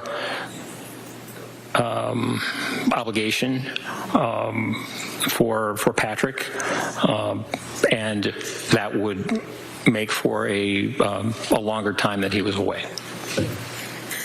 And moving along in your analysis, you discuss Ms. Clancy's suicide attempt, and you say that it was serious, but required sequential decision making. Is that correct? Can you just repeat that? Sure. In your report, you describe Ms. Clancy's suicide attempt as serious, correct? Correct. And you also state that it required sequential decision making. Is that correct? Yes. Can you talk a little bit about why you found that it was serious and how you found that it required that sequential decision making? Well, I think in looking over her records previous to that day, 24 January, she had contacted Aspire twice, a suicide hotline, and spoken to them. And really, as I recall, since early December, had been speaking about suicidal ideation. So this was something that that was significant for her. There was, of course, an assessment at, in the emergency department on the 15th of December. So you look through the record and then you do see that she was concerned about self-harm and suicidal ideation. If we look at the actual day after the children were killed, or after the children were strangled, Callan was still living at the time that EMS arrived.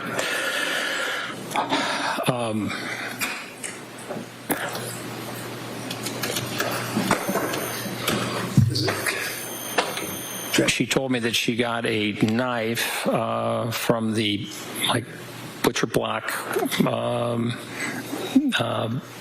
in the kitchen, and then went upstairs and attempted to cut herself. That she also took pills or took an overdose. And I asked her about that, really trying to understand Objective as to what he was trying to understand. Overall. Really to try and understand how she accomplished the overdose, because if you're swallowing lots and lots of pills, that can be difficult. And so how many handfuls of pills did you take, or whatever?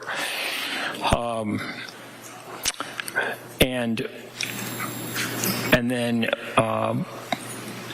she told me that she had slashed the screen and dove out of the window. Doctor, if I could ask you a question.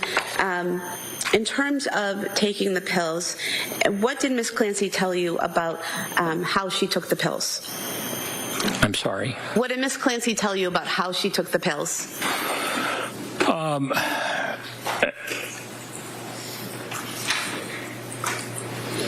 It wasn't really very clear. I was... Objection. The question, what she said, is the question. Do you recall what she said? I'm sorry? Do you recall what she said about taking the pills, whether she took handfuls or did something else? Oh, she did not say that she took handfuls. She did not describe the overdose in any specific terms. Did she tell you anything about crushing up pills? Objection. Leading question. It's already been answered. Next question. Did she give you any other information about taking the pills? No.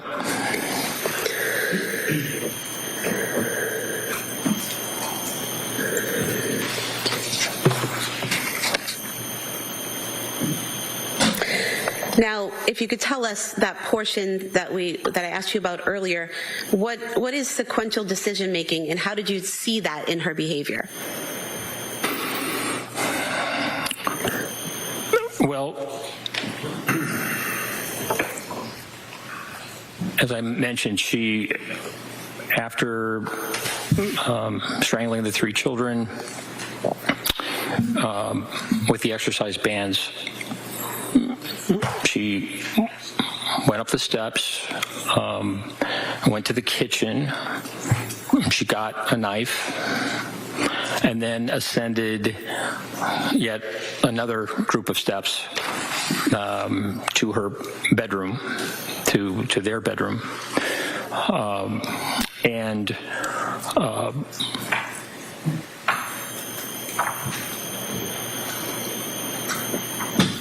described the attempt or cutting her wrists as well as her neck, and also described the overdose in barely. It was just hard for me to get a good idea about how specifically the overdose occurred, what she did, but she omitted some things that I thought were significant. And what things did she omit that you think were significant? Well, she omitted the fact that she had actually crushed the pills. And I found that to be, quite significant. And how did you learn that she had crushed the pills? I learned after interviewing her husband, Patrick, and he went through that evening and talked about coming to the home and the like, and mentioned that on the bedside table there was a wine tumbler with powdered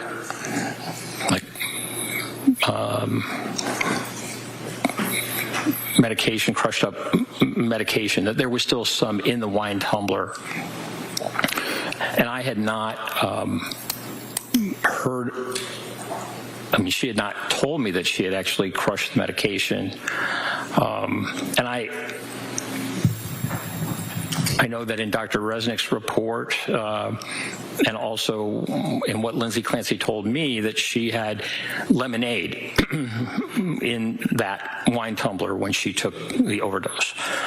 And when I asked Patrick Clancy, he told me that they didn't think they had any lemonade in the house, that was not typical at all. And doctor, what is the significance? Finish, please. I'm sorry, were you not finished? You done with it? Hold on. You done with that answer? All right. Next question. And so, doctor, what is the significance to you, if anything, of this atypical use of lemonade and the crushed powder in the cup? You say what is atypical? I think you just said that Patrick Clancy said it wasn't typical to have lemonade, correct? Correct. So is there any significance to you to the fact that there was lemonade in the cup and that there was powder residue in the cup? Or straight that, was there any significance to the fact that Lindsay Clancy told you that there was lemonade in the cup and that Patrick Clancy saw powdered residue in the cup? Yes, it made sense that lemonade would be in the cup if you're trying to take an overdose of medication that you've crushed, just because of the bitterness that these pills have. So that made sense. I asked her more about the lemonade, and she told me that it had been in the wine tumbler from the night before.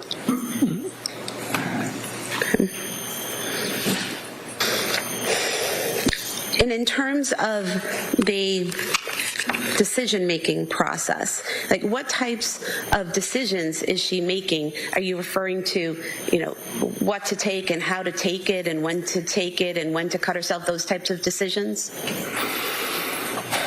Well,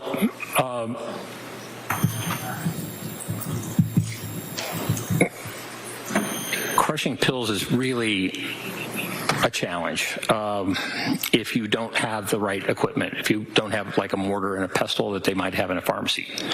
And so what I wondered about was that process of crushing the pills to the point that they were powder in order then to put them in lemonade and then drink them. And so that is, to crush pills, significant number of pills into fine powder is not an easy thing to do, particularly if you don't have the right equipment. It's just kind of a laborious process. And she also did not, it was Patrick Clancy who told me about the door being locked, and she told me she did not recall locking the door. And in terms of Ms. Clancy's ability to execute the strangulation of her children, is there anything about how she did it, what she did, that stood out to you in your evaluation? Yes. And what is that?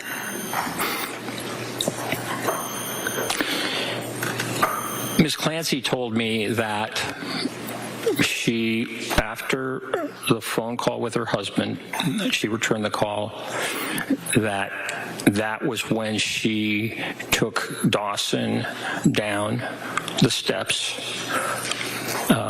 into her husband's office to strangle him. And I asked Ms. Clancy about what she remembered about what she said to Dawson to get him to go down the steps and leave his sister and brother upstairs, and was there resistance, verbalization, et cetera, crying? And she said she could not recall that. She could only recall bringing him down the steps and then strangling him. And then she repeated that the next child was Cora, that she went back upstairs and did not recall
We're back to it here on Chicago Live on this Tuesday afternoon, about 2:48. I'm meteorologist J.D. Rudd. We'll spend a little time here. We'll talk some weather, talk about what's coming our way, and talk about how quiet things are today, which is great. This has been phenomenal for us to keep things on the quieter side as opposed to what we've seen as of late. You don't need me to stand here and tell you how rough the weather has been in some cases. Right now, things are pretty good for us in most regards. Give you a look outside right now toward the beam. The sun is shining, the people around enjoying themselves on a glorious late August afternoon.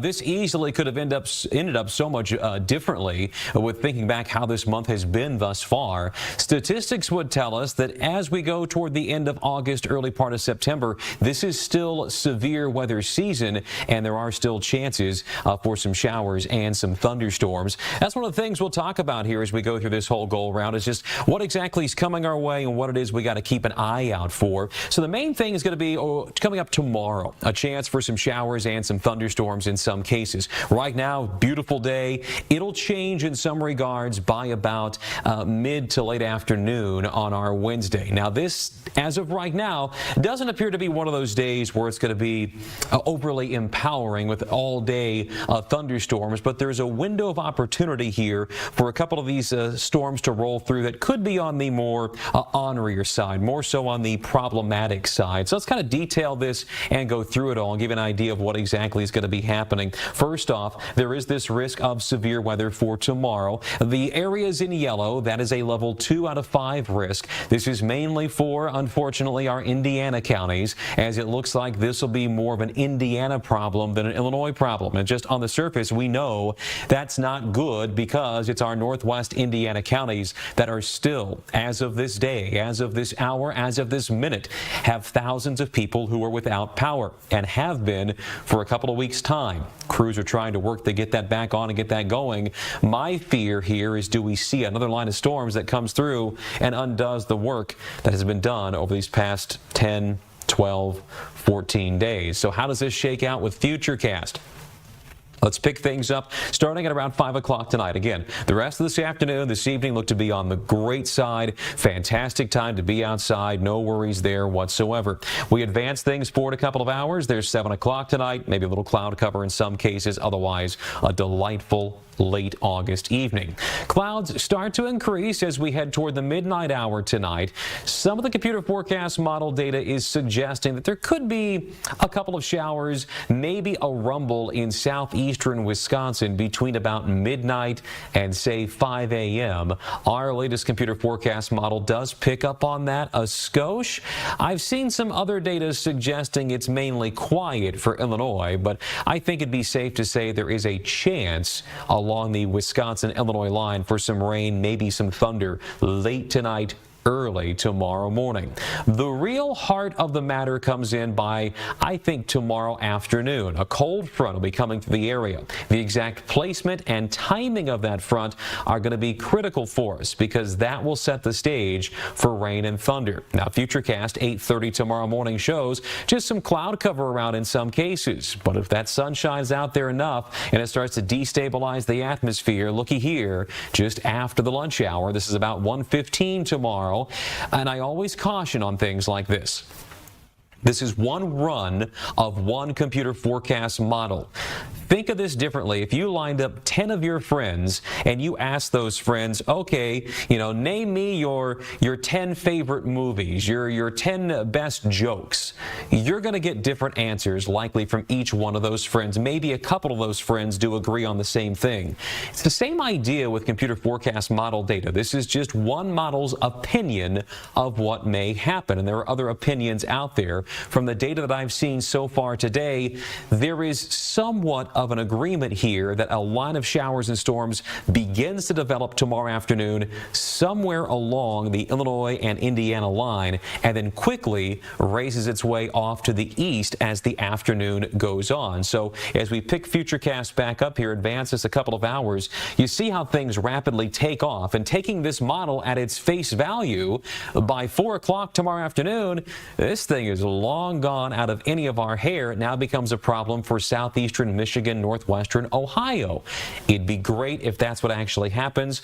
There is one piece of data suggesting the storms could linger through about 4 or 5 o'clock in a couple of areas. I do believe as we get toward the dinner hour and beyond tomorrow, we should be free and clear of showers and thunderstorms, at least in our area. This is 7 o'clock tomorrow night. Things are looking pretty good overall for us. So what are the threats? What are the risks for tomorrow? Still this time of year, never say never to tornadoes. I do believe wind gusts will be a prime concern. Maybe even some hail. We saw that a few days ago in the storms that rolled through here. Some slightly larger hailstones. Overall this season, hail hasn't been too much of a problem for us. We haven't seen big, large, destructive hail, and I don't think we will tomorrow. But there could be a couple of larger hailstones that grab the attention of some. The heavy rain might also be a factor because keep in mind, we have seen so much water in some cases, we don't need any more moisture. Looking at the computer forecast model data, how much rain could fall, I'm always very hesitant to show maps like this because very rarely do what you see here actually happen. Does this actually take place? We use this again as a guide, and this model is suggesting the rainfall amounts may be around 1/4 of an inch. You see that yellow blob north of Rensselaer? That'd be around 1 to maybe 1 1/4 inches of rainfall. That's what the computer forecast model thinks may happen as we head into tomorrow. But we have seen the pattern.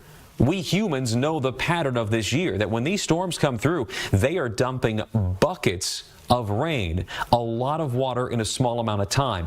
So I don't think the model's quite picking up on that aspect for tomorrow. So I'd be a little concerned about seeing some of these thunderstorms really putting down some soakers in some backyards. Now, what would be fantastic for us is if these things move rapidly in, out, and gone. And if that's the case, then yeah, maybe you don't pick up a whole lot of rainfall.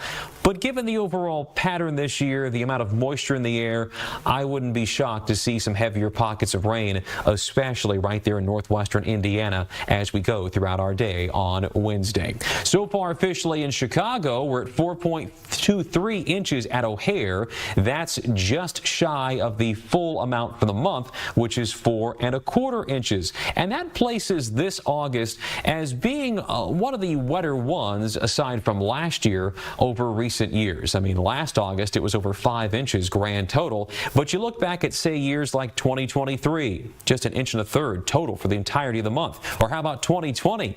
We couldn't even get to 1 inch of rain grand total. So it's one of those give and take things where the moisture might be welcome in some cases, but 2026 has certainly been the year where we've seen plenty of rainfall, too much in some backyards.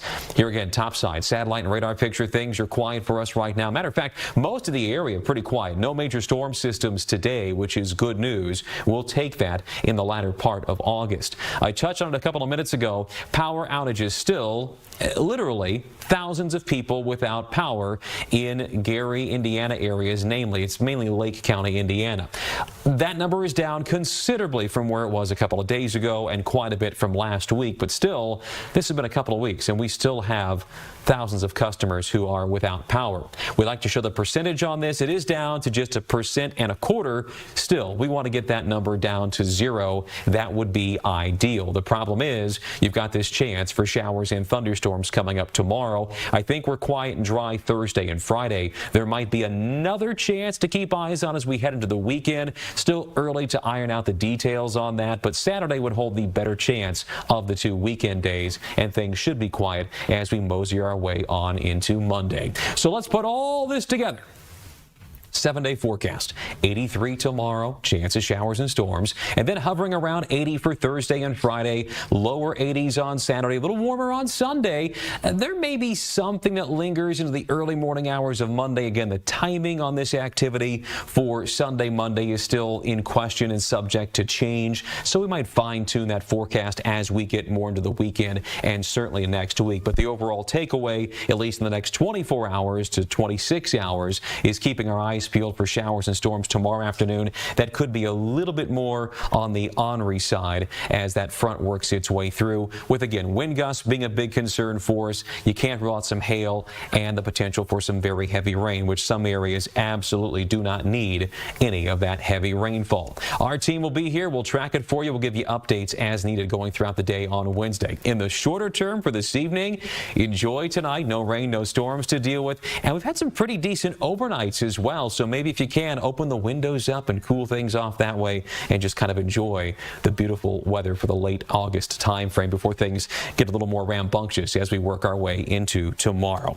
All right, we'll take a break. When we come back, we're going to talk about what's being worked on for our later newscast. I do believe Lauren Scafidi is standing by. She'll pop in here and give you updates. Casey will come back as well with more Chicago Live. Stay with us on this Tuesday afternoon.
Welcome back to Chicago Live. As we do every day, we have Lauren Scafidi in the studio here today to talk about all of the things that she is working on for the news at 5. Hey, Lauren, how is it going today? Hey, Casey, it has been a busy day. Just as we were wrapping up the loop and sending things on over to Chicago Live, we got that breaking news that Dolly Parton had died. Just such a sad story today. She was 80 years old. I know this is something that Casey has been talking about on Chicago Live. So, of course, you know, in the newsroom, we're trying to find all of the Chicago connections that Dolly Parton has to our city. We were just looking at old photos, actually. She was playing at Ravinia about 10 years ago. It was August 2016. So there are plenty other connections, plenty other stories that connect Dolly Parton right here to Chicago. So we're going to be talking about that. We have a live interview coming up at 5 o'clock with US 99, the radio station 99.5, just kind of talking about everything going on. So, of course, we are following that. And, of course, we're also in Northwest Indiana, as we have been for 2 weeks now. You'll remember exactly 2 weeks ago was August 11th when those awful, nasty storms ripped through our area all throughout Northwest Indiana. People there still do not have power. That number is in the thousands. So our Brett Begansky is live there tonight at 4 and 5, talking about what things are looking like 2 weeks later. As we've been telling you, Governor Braun wants there to be an investigation into NIPSCO's response here. Still thousands of people, like I said, without power. But there's also one state senator who wants to take that even a step further, saying that NIPSCO should provide a customer relief plan, which includes an automatic refund for some customers. While we're in Northwest Indiana, I also want to tell you about Cause for Pause Gary. It is this camper that really serves as a lifeline for families who have pets. It does all sorts of things. People can go there and use their pet food pantry. It's also a vaccine clinic, all sorts of things. Well, a huge tree came down on this camper during those storms, and so they're trying to get this tree off of the camper. They need a new one. They're just hoping that everything inside the camper could be salvaged. That way, they just get a new camper, put all of that equipment inside the new camper. So Tia is going to have that story for you a little bit later. Also, just worth mentioning, Calumet Township can't flush right now because the new sewage system that they have relies on power to make it all happen. So just wanted to let you know that the Lake Ridge Fire Station has portable showers and toilets today for people who live in Calumet Township. Just so awful. The last one that I will leave you with is Leslie Moreno's story, the one that she is covering. It is about this mail carrier. His name is Scott Cook, and he recently passed away. He died from a battle with cancer that he had, and he leaves behind 2 sons. So, Casey, we're going to talk to those 2 sons today just about, who Scott was, what they hope his legacy is.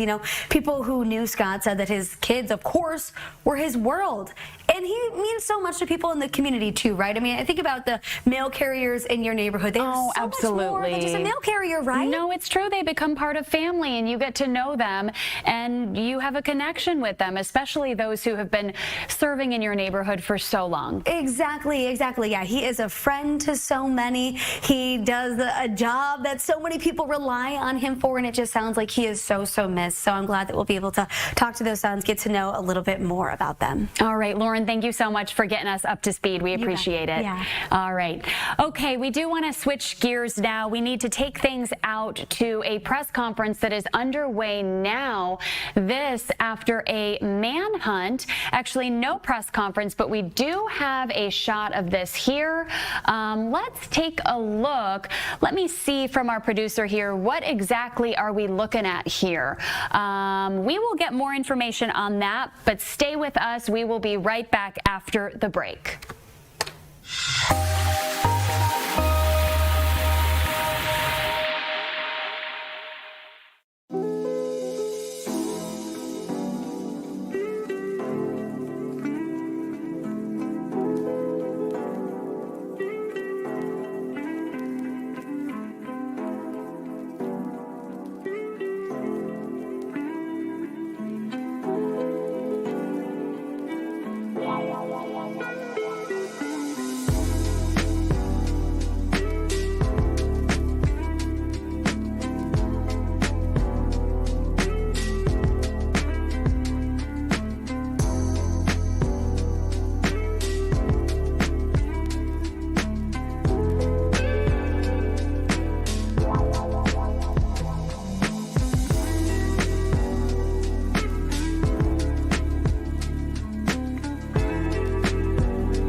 for staying with us here on Chicago Live. We do have more details on that manhunt. Take a look.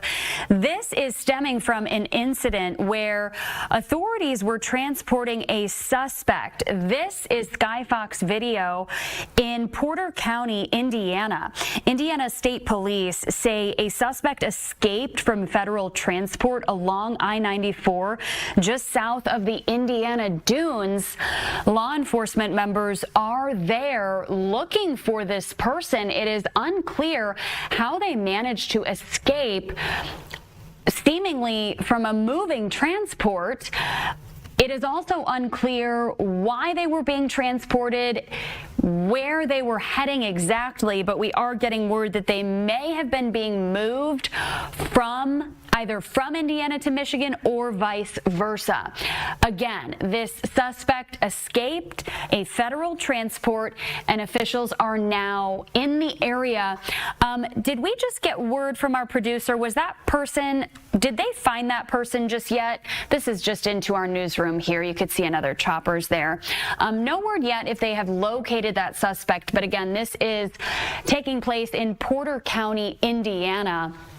It looks like that is a sheriff's chopper that is over the scene right now. You've got law enforcement members on the ground, but also a sheriff's chopper in the air. If this person has not yet been apprehended, they are assisting in the operation to find them. We are waiting for more details from officials, again, on whether or not that person has been found and taken back into custody. You can see law enforcement members walking around in that grassy area there. We will bring you the latest on this as we have it. Okay, switching gears now, we want to bring in our next guest who will be joining us to talk about an assault that took place in Oak Lawn. Bringing in now Mohammed Sankari. Mohammed, can you hear me? Yeah, I can hear you, definitely. Thanks for having me. Hi, Mohammed. Oh, it's great to see you. Tell us a little bit, give us a background on what exactly unfolded in Oak Lawn recently involving a 14-year-old Palestinian American. Yeah, it was the August 5th Oak Lawn Police and Fire Commission Board meeting, one in which our community organizes for to give testimony each month.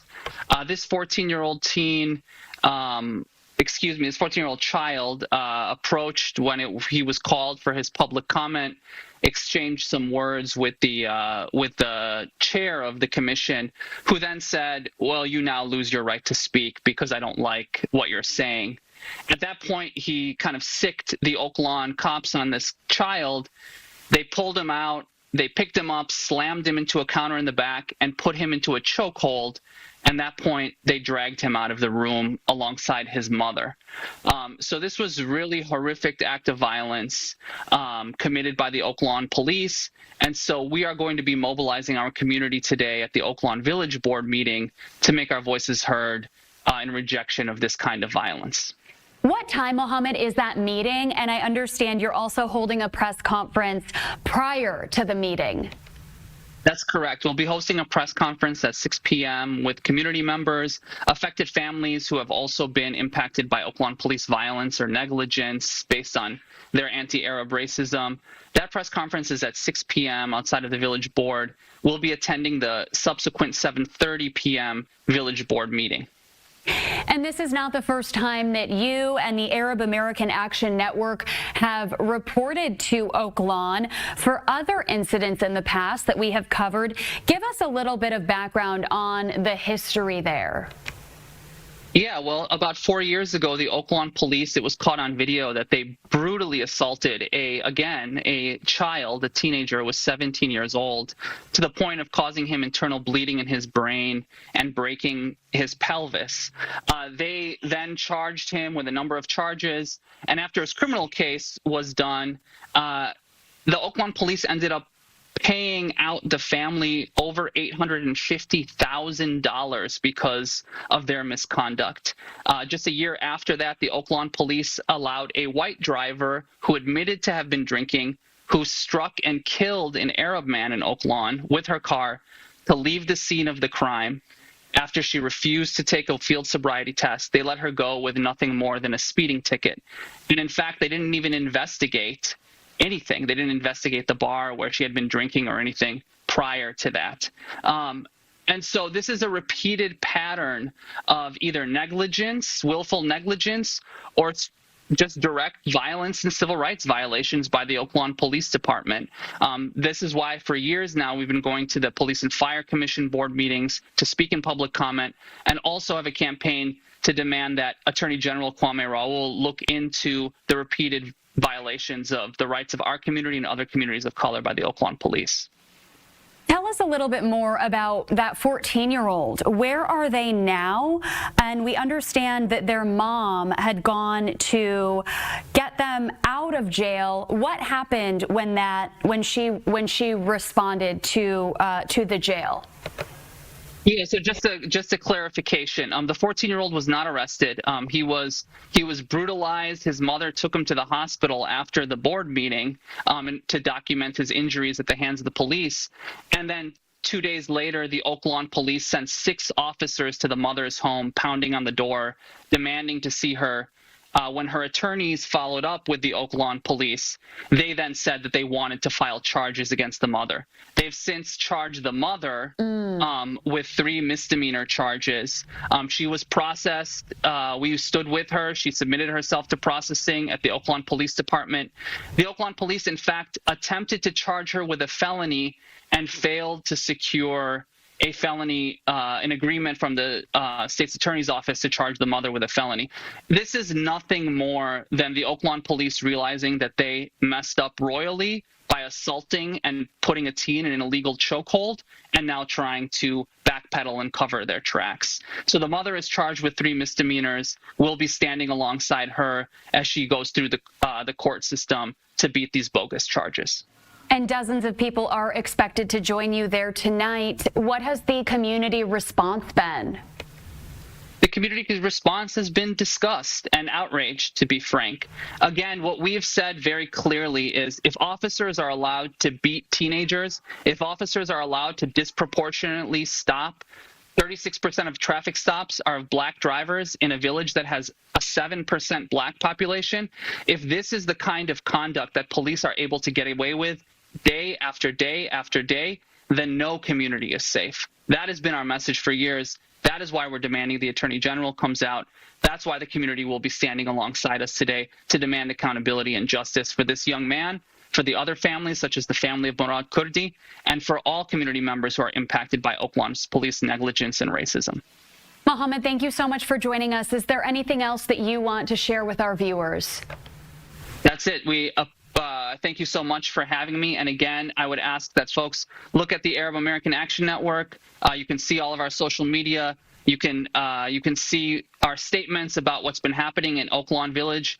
Please stand with us in joining. Please stand in joining with us to demand that the Attorney General investigates Oaklawn Police Department for their continued civil rights violations. Thank you. All right. Thank you, Mohammed. We appreciate you being with us. Okay, we are going to switch gears now, but first we'll take a quick break. When we come back, we'll have Alderman Hall on to talk about the break-in at Brown Sugar Bakery. It was broken into for the 2nd time this month. We'll have that and more when we come back.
Welcome back to Chicago Live. The time is now just about 3:18, and our next guest is Alderman William Hall from the 6th Ward, who is joining us to talk about a break-in at Brown Sugar Bakery on the South Side. This is not the first time the bakery has been broken into this month. We want to introduce now Alderman Hall. Alderman Hall, can you hear me?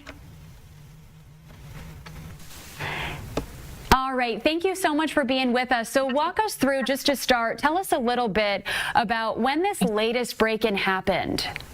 Yeah, well, early this morning, around 2-3 a.m. in the morning, unfortunately, one of the kindest, generous-hearted, just amazing business owners, not just in the 6th Ward, but in the city, Stephanie Hart, Brown Sugar, was violated. It was a heinous act, second time, as you said, within a month's time frame. And so, you know, whoever did this, they just don't know who Stephanie is. She is really one of the kindest people you will meet.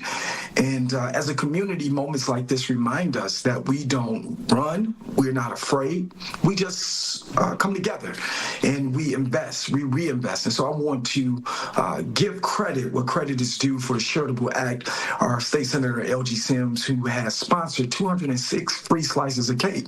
And so it's moments like this that remind us of both the joy and pain of entrepreneurship. The joy is we do have a bakery that is 5-star, but the pain is that it did not take, nor should it have happened, such a heinous act in the 6th Ward.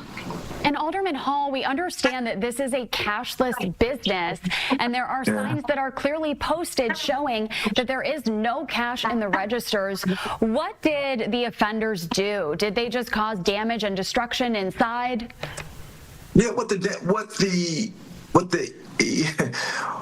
those who did this act, what the criminals thought they were doing was breaking a good business. What they thought they were doing was destroying a community. But what they did not realize is that we come together in moments like this. And so again, we're grateful that Stephanie has been faithful to the purpose on her life of making things amazing for both heart and for stomach. And so with there being no cash, this was an act of vandalism that just set back the day, but it set us up for what I believe is a call to not only action to be more alert, it's a call to also continue to support. This is the same area, the same block, 75th Street, where we came together just a few months ago, where over $1 million was exchanged in goods and services as spent in the block.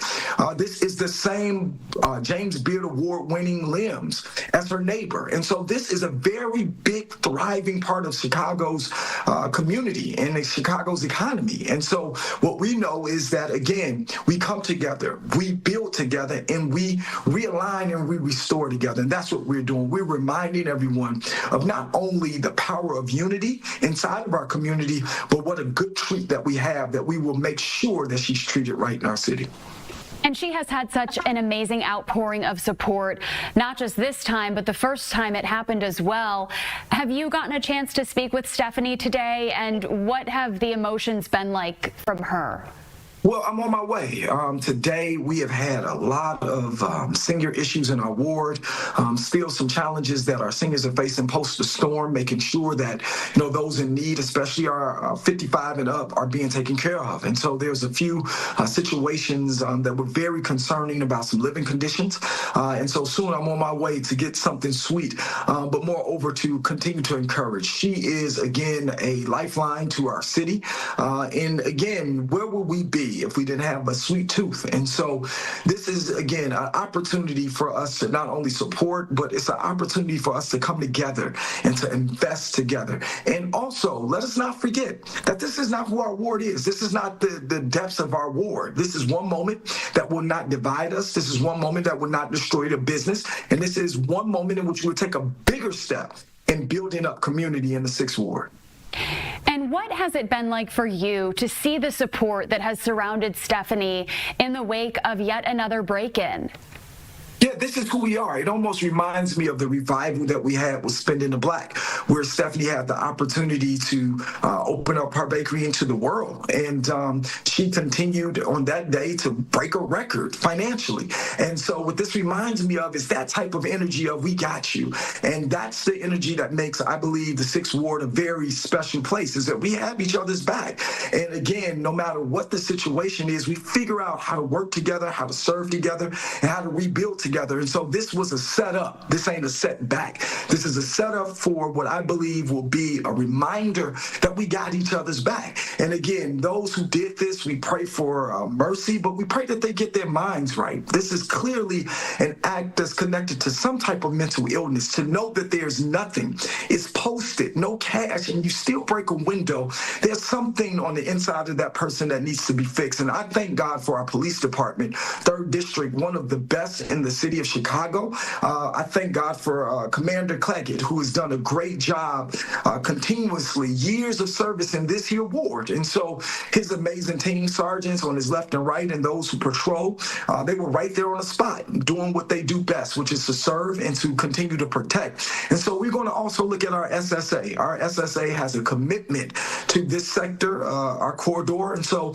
we're going to add more security through our SSA. No ifs, ands, or buts about it. But in the meantime, we're going to support, we're going to rebuild, and we're going to show the city of Chicago we're a resilient ward that resides not only in history but in joy. We understand, according to Stephanie, that it was a passerby who noticed what was going on and called 911. What did you think of that when you heard that it was very well one of your own constituents who did see this and alerted police? This is who we are. This is who we are as a community. This is who we are as a ward. I oftentimes encourage our residents to be nosy. I grew up with nosy neighbors that were just nosy about everything. And because of their inability to stop looking and just being nosy, they stopped a lot of bad things when I was growing up, whether it was drug dealers that they suspected or suspicious activity or stopping break-ins. This is what it means to be unified in safety. And so it doesn't matter if the police saw it or residents saw it. We saw what was needed and we jumped on it. And so shout out to that good Samaritan who was nosy. And we need more nosy neighbors. We cannot put the burden on just the police. It's our community. And though our police live in our community and we're grateful for their presence, we just got to continue to be nosy. And when people know that we are nosy and that we're a nosy ward, then they know that somebody's watching them. And so I want to, again, encourage neighbors to be nosy. And we're grateful for this nosy neighbor, resident, just concerned citizen, rather, that said, hey, something ain't right, and notified those who helped us to get the situation right. If you see something, say something. Alderman Hall, be nosy. Thank you so much. Is there anything else that you want to share with our viewers? Stephanie has said she is not leaving this location. She is committed to that spot. Perhaps real quick, just share the importance of supporting local. Yeah, I just want to continue to remind everyone that everything is local, and we want to continue to remind everyone to spend in the 6th Ward. Again, we saw it before, 2 years in a row, where everybody, north, south, east, and west, came to 75th Street, and I want north, south, east, and west to continue to come to 75th Street. Rain, sleet, snow, we're here to serve, and Stephanie is a reminder of what it means to not only be resilient, but what it means to evolve, and she is evolved to something that makes Chicago special. And her evolution and her amazing takes is what makes her one to remember and one that we must continue to support. And so come on, spend again, but more continue to encourage and continue to be nosy, because nosy neighbors is what makes a difference. All right. Thank you so much, Alderman Hall. Thank you. We appreciate it. And Stephanie Hart has said that she, despite this break-in overnight, was still planning to open her business back up today to residents. And as I mentioned, she did also say that she has no plans of leaving 75th Street. She is committed to the area. Real quick, before we take a break, I want to leave you with this shot of a growing memorial on the Hollywood Walk of Fame for Dolly Parton. Take a look at this. This is her star on the Hollywood Walk of Fame. Fans have been showing up there throughout this afternoon as they have learned of the devastating news that the country music icon has passed away at the age of 80.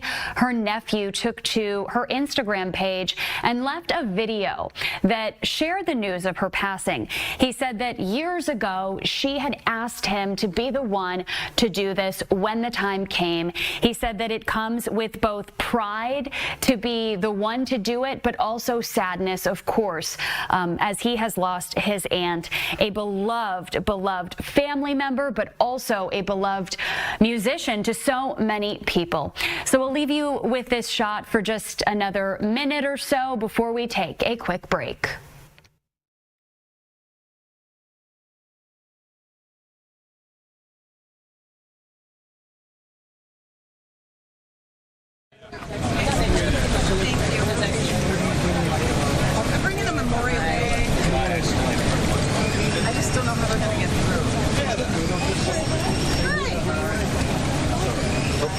They're new at this.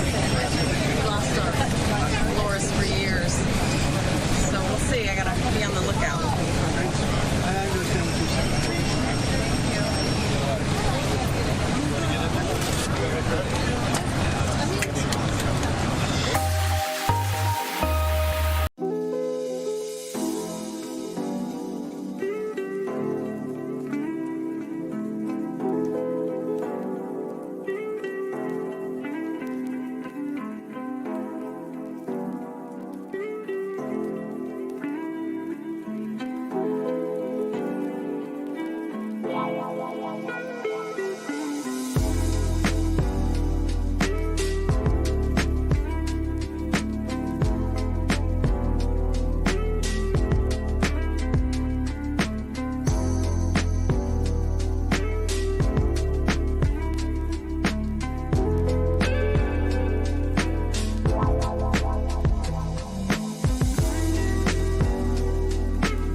Welcome back to Chicago Live. We want to introduce now our next guest, who is joining us from the Field Museum. We have Ryan Pickerel, Program Manager of Dozin' with the Dinos at the Field Museum. Hi, Ryan. Thanks for being with us.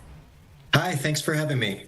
Okay, so this is such a fun event. It's Dozin' with the Dinos Family Sleepover. For those at home who have not heard about this event yet, series of events rather, walk us through what it is. So these are super fun overnights at the museum. You get your own sleeping spot within one of the exhibits, and you also get to meet scientists who work in the building, participate in your own experiments, things like dissecting owl pellets or predicting when a volcano is going to erupt. And then you get to stay the night, spend the morning with us here as well, and learn something new about dinosaurs and science overnight. Okay, this really is like the movie Night at the Museum. How many years have you been doing this event? So it's been going quite a long time. The first sleepover that the museum did was back in 1983, but it's been known as Dozin' with the Dinos since about the early 90s. And talk a little bit about the age requirements. I understand there's a certain age range that this event is catered toward. Yes, so currently this is catered towards children ages 6 to 12 and their caregivers. We do have groups come as well, so Boy Scout and Girl Scout troops, YMCA groups. But yeah, just ages 6 to 12 and caregivers. And when is the next event, Ryan? I'm sure that tickets to this are a hot commodity. Yeah, so our next event coming up is on September 18th. That'll be kind of our back to school Dozing with the Dinos. We do still have tickets available for that one, including some special behind the scenes tour tickets where you'll get to see some of those collection spaces that are not visible to the public during the day. And what would you say is the best exhibit that you would want to have a sleepover in? Because there are some options, but what do you think is the fan favorite? The fan favorite is totally the Sioux Gallery. So we do have tickets, not for September 18th, those are sold out, but for some of our other events coming up, we do have tickets available where you can sleep in the same room as Sue, our T-Rex. And I assume that you yourself have done it. Have you spent the night? Yes, I spend the night at all of them. So if you buy a ticket, I will see you there. Okay, amazing. What's your favorite part of it? My favorite part is definitely the activities that we do later in the evening where the kids get to kind of be the scientists themselves. So again, that's everything from kind of doing your own dissection or figuring out when a volcano is going to erupt, making your own fossils, all kinds of things like that. And what is it like to see the expressions on these kids' faces? I guess the parents, too, are probably pretty pumped if it's their first time doing it. But what is it like to see their expressions? And what are some of the reactions among the sleepover guests? It's amazing just seeing people come into the museum right at the beginning of the event. They're so excited to find where they're going to be sleeping, look for kind of the different dinosaurs that are the mascots for the event. And we hear so many comments back about how fun and immersive it is, and all of the engagement that you get to have with the science that this building does. On a completely different level than you do during the day. And Ryan, what's your background? How long have you been working with the Field Museum? So this is my third year working with the Field Museum. I've been doing Dozing with the Dinos the whole time that I've been here. And yeah, I do other educational events and things for the museum as well. And as we do head back to school, are you guys now gearing up for a lot of field trips as we get back into the academic calendar? Yes, especially with having the Pokemon Fossil Museum here, we will be having quite a few field trips coming through soon. Okay, you mentioned that Pokemon Fossil Museum. Tell us a little bit more about that if you can. Any details you can share to viewers at home about that exhibit if they aren't familiar? This is a great way to learn about fossils within the Pokemon world and some of those Pokemon that you can find in the games. It's also a great way to learn about some of the fossils we have here in the museum and seeing some of those animals in there as well. And back to the sleepover, Dozing with the Dinos. What do you suggest if people do have tickets already, since you have done it a few times yourself? What do you suggest they pack? And do people bring their own sleeping bags? They do, yes. So I definitely suggest bringing an air mattress because the floors are a little bit hard in here. Definitely also bring layers, I would say, because the museum kind of varies in temperature overnight. So be prepared for that. Bring a flashlight and definitely bring a camera so you can keep track of everything cool that we're doing overnight. Ryan, I have to ask, has anyone ever tried to sneak off and go to another area of the museum that is not part of the experience? So we actually do have the entire museum open to you overnight. So it's a great way to see everything that you want to see in the museum. So we don't have to have people sneak off because we have everything available to you, including our temporary exhibits, such as Pokemon Fossil Museum. Oh my gosh, so it's wide open, free reign. Real quick, how many people are at each sleepover? It varies quite a bit, so it's anywhere between 300 and 900 people, but the Field Museum is so large, there's plenty of room to spread out and do your own thing. Oh my gosh, it is a full-on party. Yes, exactly. Ryan, thank you so much. Is there anything else that you want people at home to know, if not about this event, about anything up and coming at the Field Museum this fall? I would just say we hope to see you at Dozin' with the Dinos. We do still have tickets available for our fall events, and come ready to learn about dinosaurs and science and become the scientist yourself. All right, Ryan, we so appreciate it. Thanks for being here. Thanks for having me. All right. That was Ryan Pickerel with the Field Museum. Again, as he mentioned, Dozin' with the Dinos is running this fall. There are 2 dates, September 18th and November 6th, and tickets are still available. This is your chance to experience the Night at the Museum movie, essentially, in real life, because you will get the opportunity to spend the night at the Field Museum. There are several different activations that will be unfolding at this event. Again, it is called Dozin' with the Dinos. So the dinosaurs are the focus of this event. Again, tickets still available. 2 dates this fall, September 18th and November 6th. Let's bring up one last time the shot here of Dolly Parton's Hollywood Walk of Fame star. A growing memorial is being formed on the Hollywood Walk of Fame for Dolly Parton, who passed away at the age of 80.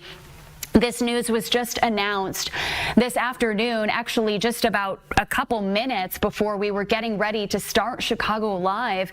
Our newsroom learned the news. Really just such a devastating loss. The country music icon was loved by so many people. It was her nephew who took to her Instagram account to share the news and announce this passing. Okay, we do want to take a quick break, and we will be right back in just a couple of minutes.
Welcome back to Chicago Live. The big story today is the death of Dolly Parton at the age of 80. Here's a look at that growing memorial that is taking place at the Hollywood Walk of Fame. Flowers and mementos have been left there for Dolly Parton as the world learns the news of her death. We do have our very own Jake Hamilton, who is joining us now to talk a little bit more about this. Hi, Jake. This is one of those, so often when a celebrity passes, inevitably, you get the trolls on social media that say, why are you acting upset? You didn't even know this person. And I think Dolly Parton, as I'm sure for you as well, kind of fits into that category of, it felt like we knew her, whether you'd ever had the pleasure of meeting her or not. And I was lucky enough to have interviewed her a couple of times. There was just something about her that she kind of felt like an honorary member of the family. So I know for a lot of people, whether it was just you loved her music or, friends and family of her personally, really, really feeling this one today. Jake, when you did speak to her in person, what were those experiences like? She seems like such a genuine and kind soul. There is this thing that I use whenever I have the pleasure of interviewing a celebrity or famous person. And oftentimes it has nothing to do with how they treat me whenever I sit down with them. It's whenever they walk into a room or whenever we're there or have a little bit of downtime, I always gauge how do they speak to the crew? How do they speak to the men and women behind the cameras, the men and women who are putting on the mics, the men and women who are helping sort of, set decorate. And whenever I tell you, she probably, I really do believe, last time she and I spoke, we were in Nashville, and I think she walked out of that room knowing the name and kind of the personal history of every single person there. That's the exact kind of person. I recently posted a clip from our last conversation, which we're going to have coming up during Fox 32 News at 4 o'clock. And there was just sort of this moment where you just sort of realize, like, the caption that I wrote was, she's exactly the person who you'd hoped she would be. And listen, there aren't a lot of people that we interview that we can say that about. And, it really is, it's emotional. As you pointed out at the top of the interview, most of the world never knew her personally, but through her music, you feel like you had a connection to this woman. It really is such a devastating loss for not just the entire music industry, but really the world that even knew, even if it was just one of her songs. She has sold, what is it, Jake, 100 million records? I mean, she is leaving a lasting legacy. I mean, the thing is that you and I could do an hour on one aspect of her career. Of course, I mean, she is, like you said, multi-platinum artist, over 11 Grammy wins, the genius behind. She kind of took her life. She was born into poverty in East Tennessee and kind of took that life and crafted it into these songs that used to tell stories, as songs used to do, whether it was Jolene or I Will Always Love You, which, obviously she wrote before Whitney Houston turned into a pop culture hit. But then you got to think about it, Casey, like, films, 9 to 5, Steel Magnolias, Dollywood. She created a family destination that is, going to continue on for generations. But I think one of the things that I think is maybe most underappreciated is her philanthropy. I mean, you think about through Imagination Library, she put millions of books into the hands of children around the world. I mean, people used to ask her, I mentioned, I Will Always Love You, which Dolly wrote and recorded, but really became the worldwide sensation that after Whitney Houston recorded it for The Bodyguard. And someone had asked her, some reporter asked her about, well, how do you feel that Whitney's version kind of became more famous than yours? And her answer was, and I always love this, she said, I took every penny from the money that I made off of that, because naturally, since she was the songwriter, she made a lot of money off of Whitney's re-recording. And she said, I put it all into local schools. She said, so I love that Whitney's song did what it did, because the benefit is children's education was better. And that was her mentality, not some sort of a petty rivalry that a reporter was trying to make happen with the question. It was good for her, love her, proud of her, and took all that money. And now kids, are going to have books, and kids are going to have better schools, and kids are going to have, equipment that they need, and they're going to have the arts. And to me, aside from the songs, aside from the film, to me, that's the legacy. That's what the legacy should be. Oh, and it speaks to who she was as a person. Jake, before I let you go, I don't know if you had the chance yet to listen to what was posted on Dolly's Instagram page yet, her nephew sharing, and the ending just, it touched my heart. He said that she wants to be laid to rest on a plush bed of cotton because all those years of wearing heavy rhinestones, she needs a little bit of a break. I think she probably had, more than maybe any celebrity out there, the best sense of humor about herself. Just recently she had to drop out of a few events because of health-related reasons. She was supposed to do kind of a 6-night Vegas residency. She was going to receive an honorary Oscar. There was an appearance that she was supposed to make at Dollywood, and she kind of had to bow out of those for medical reasons. And I believe the line that she said was, it's time for my 100,000-mile check. And just that kind of attitude about herself.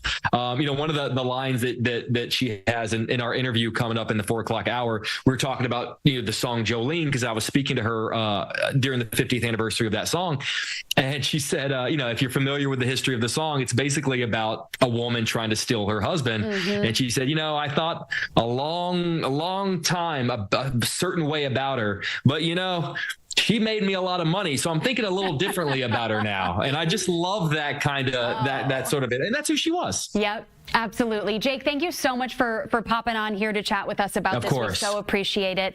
Thank you, Casey. Thank you, Jake. It is an end of an era, but Dolly's legacy will be remembered forever.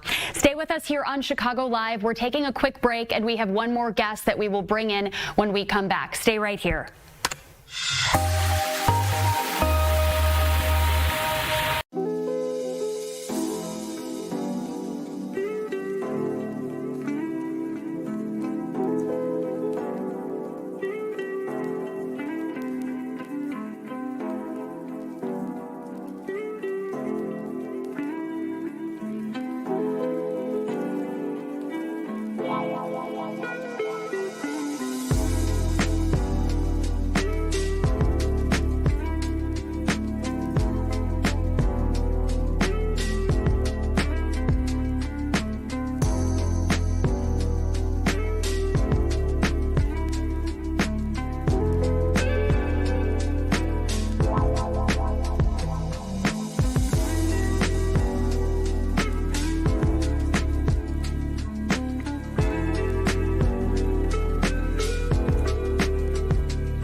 Welcome back to Chicago Live. We end things on a really fun note by introducing to you the general manager of the Schaumburg Boomers, Michael Larson.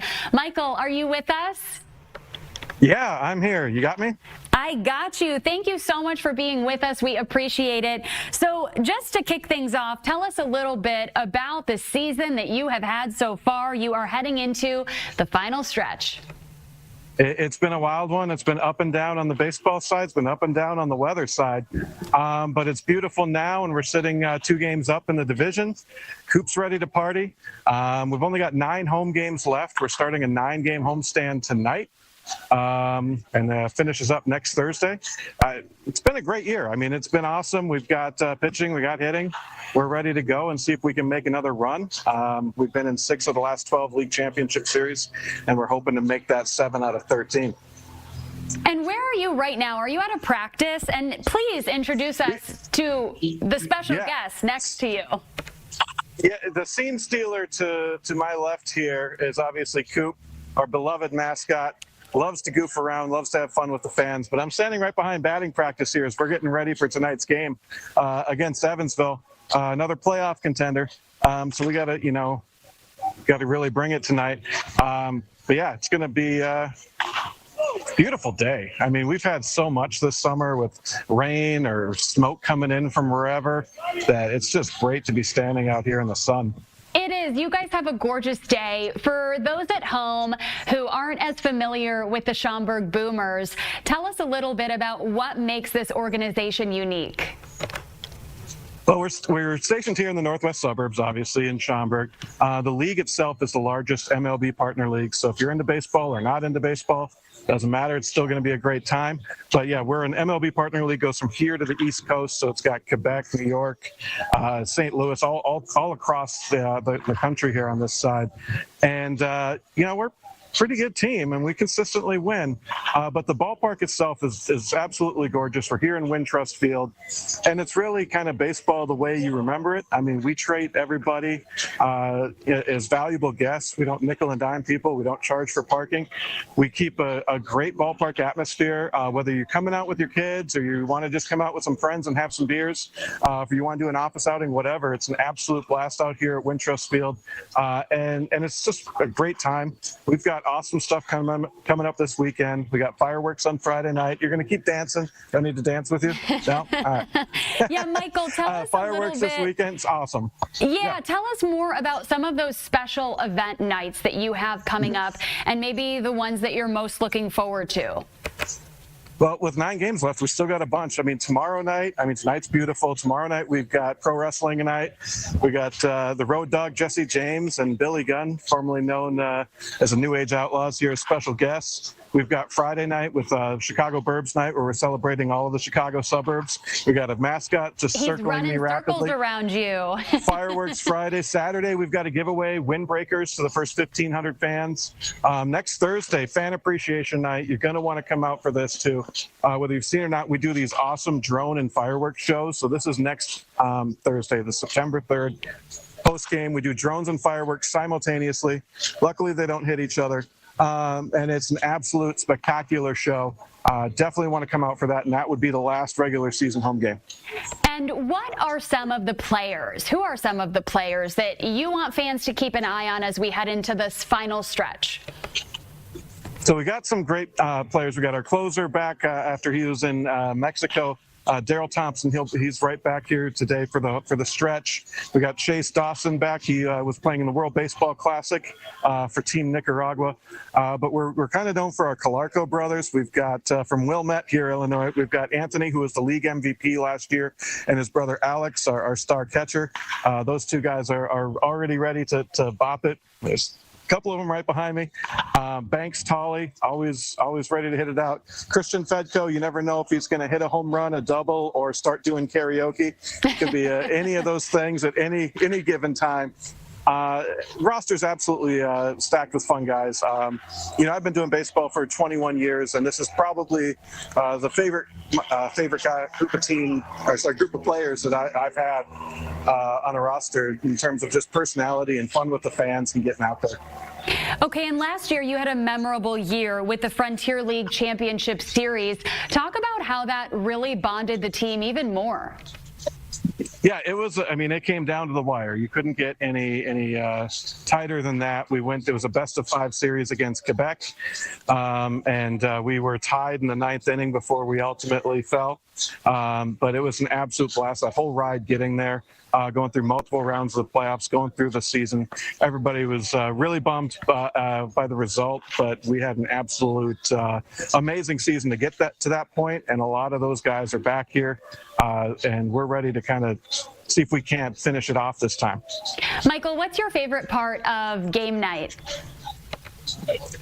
Boy, I would say just seeing the expression on fans. Anytime something great happens and you get to, oh, sorry, I'm supposed to say Coop. He's offended. I didn't go that. My favorite part is always Coop. Of course. But yeah, anytime you just see people getting excited and you kind of start making those memories for folks, that's probably, I think, my all-time favorite. Now, this is the time of year where it goes from me just kind of operating from the business standpoint to me needing to be a fan and getting really excited about everybody coming in. So it's really just seeing all the fans getting excited and everything. I mean, last year in the championship in Game 5, Banks Tolley hit a home run that put us up in the 6th inning.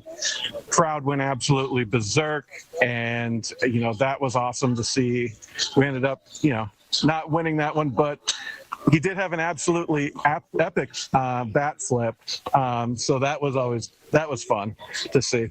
Well, Michael, thank you so much for your time. We so appreciate you joining us. Come back anytime, and best of luck on the game tonight. All right, thank you so much for watching Chicago Live today. I'll leave you with a shot of a growing memorial on the Hollywood Walk of Fame for Dolly Parton, who has passed away at the age of 80. Flowers and mementos have been left in her memory as the world begins to learn of the news of her passing. It was only just announced about 3 hours ago. Stay with us here on Fox 32. The news at 4 is next.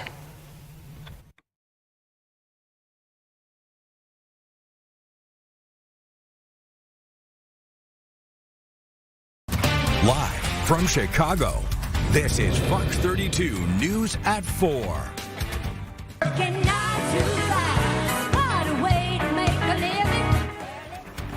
Now at 4, saying goodbye to the Queen of Country. We have a look back.